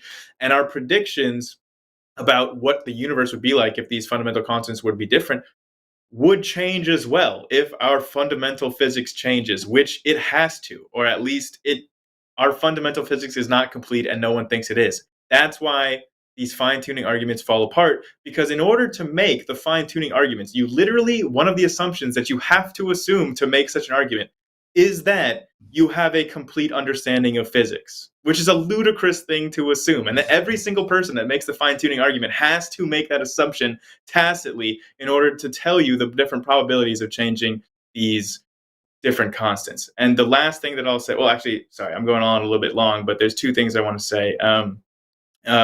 One is that although I haven't deconstructed myself, I've pretty much always been an atheist. I was never raised Christian. I have been in situations where maybe I knew one thing rationally in my head, and then emotionally there was something that I couldn't let go of. And even though I knew rationally what the correct position was or what the correct decision was, I still couldn't get there because there was some emotional part that I couldn't shake, that wouldn't let me just be a completely rational actor. Like humans are not just completely 100% rational agents, right? Even if you can rationally know something, sometimes emotionally you don't get that to that level. And that can just take time. That can take consistency. Like oftentimes I had to keep reminding myself of all the rational reasons not to do the thing that emotionally I really wanted to do. And that over time maybe helped like over the long time. But you have to come to that emotional, like deeper realization that sometimes rationally you just can't convince yourself until you get to that point. So I wanted to bring up that. And then the last thing when you said, when I have to laugh when Christians say that, or theists in general say that the universe is fine-tuned for life, I really have to laugh because it's like if you had an entire ocean that was completely full of salt and there was exactly 1 grain of sugar in that entire salt ocean, and then somebody came up and told you, isn't it so amazing that this ocean is fine-tuned for sugar? It's like, in 99.99999% of the universe, there is no life, and life cannot be sustained. Like you can't go out into the vacuum of space and sustain life. Like 99.999% of the universe is utterly hostile to life. And yet the theists are telling us it's fine-tuned for life. That's what I meant, like, that it's annoying because, like, the argument itself kind of, like, it's presented many ways differently. Like, for example, I remember a debate, I think it was William Lane Craig against Sean Carroll. Like, William Lane Craig literally started by saying that it was fine-tuned for life, but not the universe, but those constants. And then, like, Sean Carroll rebutted him, and then William Lane Craig, like, basically walked it back, but he never explained then, like, what those constants are, like, fine-tuned for. Like, it's like they're just fine-tuned for nothing. Like, that's basically not a theological argument. That's just the physics. That's what the physics would say. I mean, if I was looking at the current universe, if I was just looking at the universe that we live in right now, and you were to ask me, Grayson, what do you think that this universe is optimized to produce? I would tell you that this universe is optimized to maximally generate entropy, or that this universe is fine-tuned to produce black holes, since those seem to be the general direction of what the universe is doing, is creating a bunch of black holes. So, like, if anything, the most intuitive position to me is that the universe is fine-tuned for black holes or for entropy, not life. Yeah, no, I definitely agree with that. Like, my deistic position, like, and I'm seriously, like, close to getting to the atheistic position. Like, there's no, like, good being, like, loving thing, or like an incredible meaning for life. But yeah, those are just things that I'm, like, slowly getting there. Like, this cognitive bias, like, I'll slowly reach there. I guess I would just thank you guys for the conversation. I guess you guys, I found it really interesting, the whole, like, physics still has, like, a lot to understand about those constants. I actually did not know that. I thought that quantum mechanics was the main thing, or, like, basically the only thing that was still under discussion. I'm not quite sure your point there, but, like, we do, like, there were previous examples in the history of science of things that we used to think were fundamental constants of nature that we then found out that they're not fundamental, and that they're actually constructed from more underlying physics that explained why they have the value that they had. That happened with Fermi's constant. So, like, if it happened in the past for things that we used to think were fundamental constants that nobody could explain why they have that value, and now we know exactly what the underlying physics is that explains why they have the value that they have. If we have a track record of science doing that in the past, then, like, why would we think that that isn't a possibility for what we currently think of as fundamental constants? Yeah, no, definitely. Like, I guess in general, like, just going back to the entire argument, what really, like, I guess, upset me, like, that made me start questioning even more the fine-tuning argument, is just the general dishonesty of a lot of those, those theologians, those, I forgot the name, the apologists. It's just kind of disappointing, for someone that was a Christian, like, to see, like, they just not really engage honestly in a debate when you were supposed to have some principle. It's kind of like, I don't know.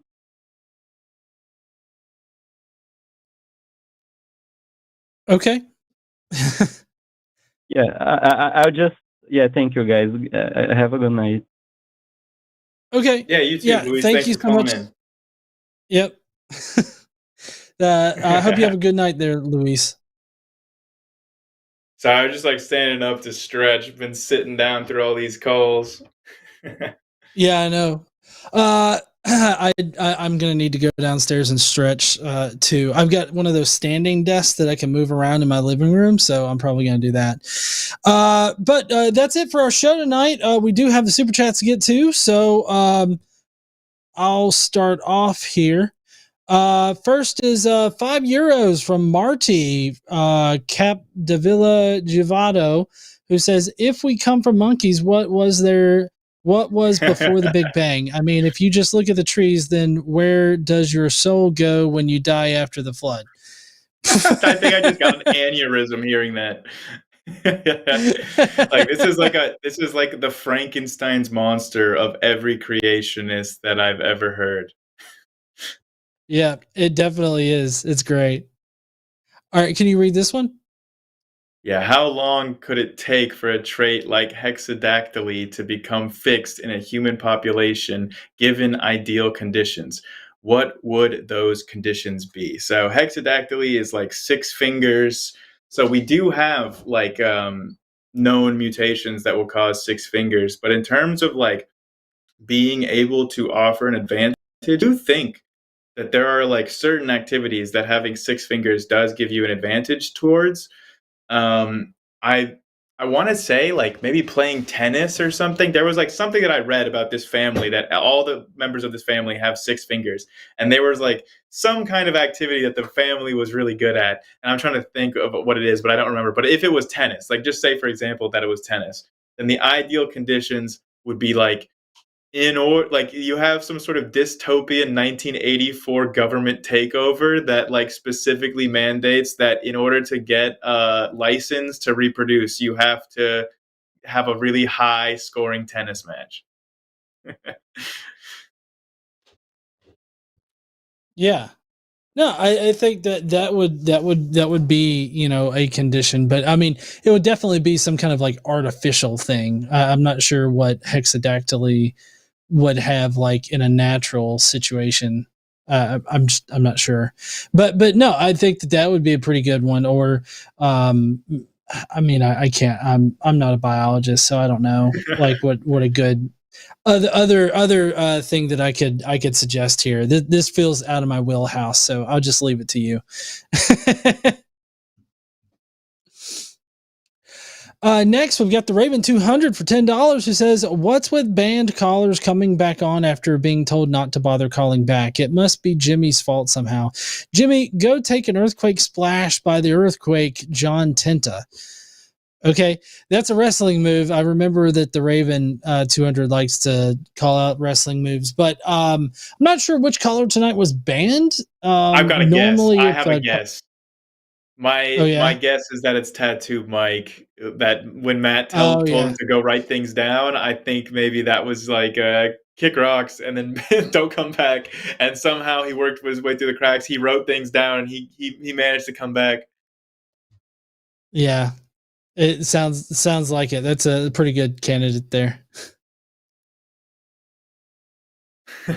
So after Godless Engineer brought up Death Note, I now have a craving for apples. Ryuk is my favorite character from Death Note. Really?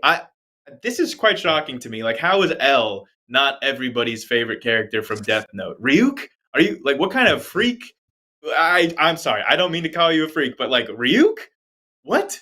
Your favorite character? This is not computing to me at all. But hey, I also love apples, and I share your craving with apples. I think I brought them up multiple times in just these calls. So I got you on apples.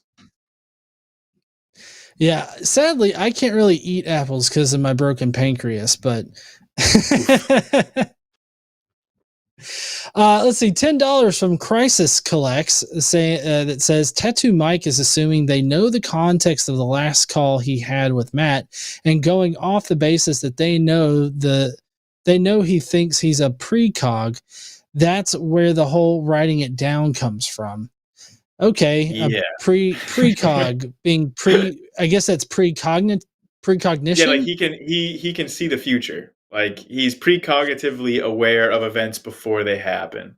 And I do think like I mean I was a little bit confused when Tattoo Mike came in and was referencing the previous call. I'm like, dude, you're the first call of the night. But okay, it makes sense now that like he just thinks that maybe one of us is Matt Dillahunty and that we were the people in the last call with him, and he's calling back in referencing the last call that he thinks that we were a part of. So I don't know who between us is Matt Dillahunty, but I don't know. Tattoo Mike was certainly an experience. So this one says, as an engineer, Oh. Oh, okay. Sorry, I forgot we were alternating back. That's my bad. So, as an engineer, way beyond my best buy date, I am thrilled that another generation is ready to take the fight forward. Awesome, Roger. Well, yeah, I mean, I am no engineer, but I have a degree in science, or like at least an undergraduate degree in biochemistry. So, um, I talk about biochemistry, but I also, I haven't talked about any engineering topics yet, but I think I've talked about just about every branch of science on my channel in terms of how handedly they contradict the Bible myths. No, yeah, and me being an engineer twice over, I definitely appreciate a new, I guess, generation going forward with fighting the good fight or whatever. But anyways, so five pounds from the Fuzzy Logic, who says Alex's mom would do well to learn how to use a truth sandwich to challenge lies without triggering the other side to get defensive or adversarial. I'm guessing that's a lot like a compliment sandwich. I would assume that a truth sandwich would be sort of like easing them into the truth by like telling them a comforting thing that they already accept.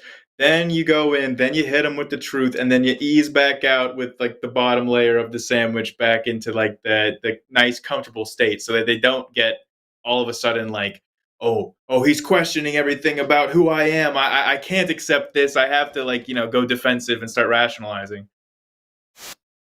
Right. So $5 from Kaleidoscope Green. What borders on insanity? Canada and Mexico, thanks for the show. That was pretty good. Next up is $10 from Mr. Borico 10. Ariel, go for it. I'm jaded. You can achieve what I couldn't. Make me proud as my elder sis did. Much love. That's great. That's a great positive message there. Yeah, Ariel, I hope that you're listening to the super chats. We love you. Okay, so $4.99 from XJW-JC. Wade measured and found wanting. The theist left stomping.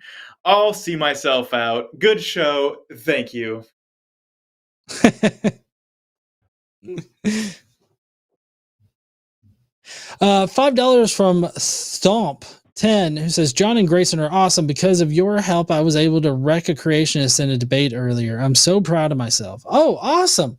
Nice. Probably more so from Grayson's side, but yeah, that's great to hear.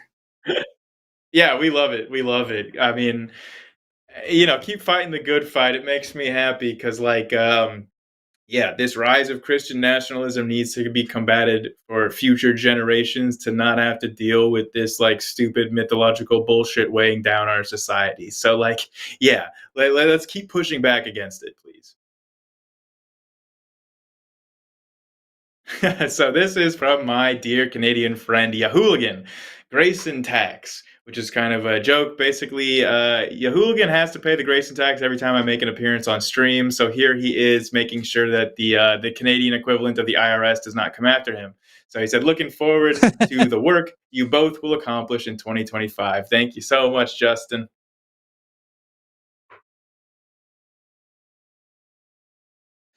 $10 from Skeptics and Scoundrels, saying the physical laws of the universe determine my brain is to move my mouse and click the correct series of buttons on this computer to donate $10 to you tonight. Don't thank me, thank physics. Oh, thank you so much, physics. Now you see, the psychophysical harmonious law that dictated that Skeptics and Scoundrels would do that had to be fine-tuned for the exact series of buttons for him to make that super chat. So therefore, God. Yeah, did you just make an argument that God wants people to donate to the line? I feel like that's a solid argument. Yep, exactly the argument that I'm making. So this is $5 from the Raven 200. Grayson, I love L. He's also one of my favorite characters. Okay, we got some redemption here. It's just that Ryuk is my favorite. Plus, I can do a very good impression of him. that is a little bit terrifying that you have a really good Ryuk impression. I'm not going to lie. I would maybe like, that is not information that I would divulge on a first date, if you understand what I'm saying. But still, I am actually genuinely curious about, I would like to see the Ryuk impression, but like maybe that's kind of like, that's like third or fourth date type material. You just don't lay that on somebody like in the first impression. Next is $5 from Mr. Borica, pronounced Boriqua. Roll the R at teensy bit. I can't roll my R's. I'm sorry. Okay. Also, I second the Grayson since they seconded the Grayson tax, let me just give it a good old Mr. Boricua. There we go. Gave it a little bit of that spice, a little bit of that pizzazz, that little extra seasoning. All right. Well, that's going to be it tonight for the show. Thank you so much, Grayson, for joining me tonight and taking a lot of these calls. Really appreciated it. And I hope that everybody out there has an awesome night too. Thank you so much to Morgan for our producer tonight. And I also want to thank all of the chat moderators and Stephanie, who was doing the call moderation. We couldn't have done any of this without everybody that puts all the effort into making these shows happen. So thank you guys so much for doing that. And I guess that we will see everybody later. Yeah, there it peace is. out.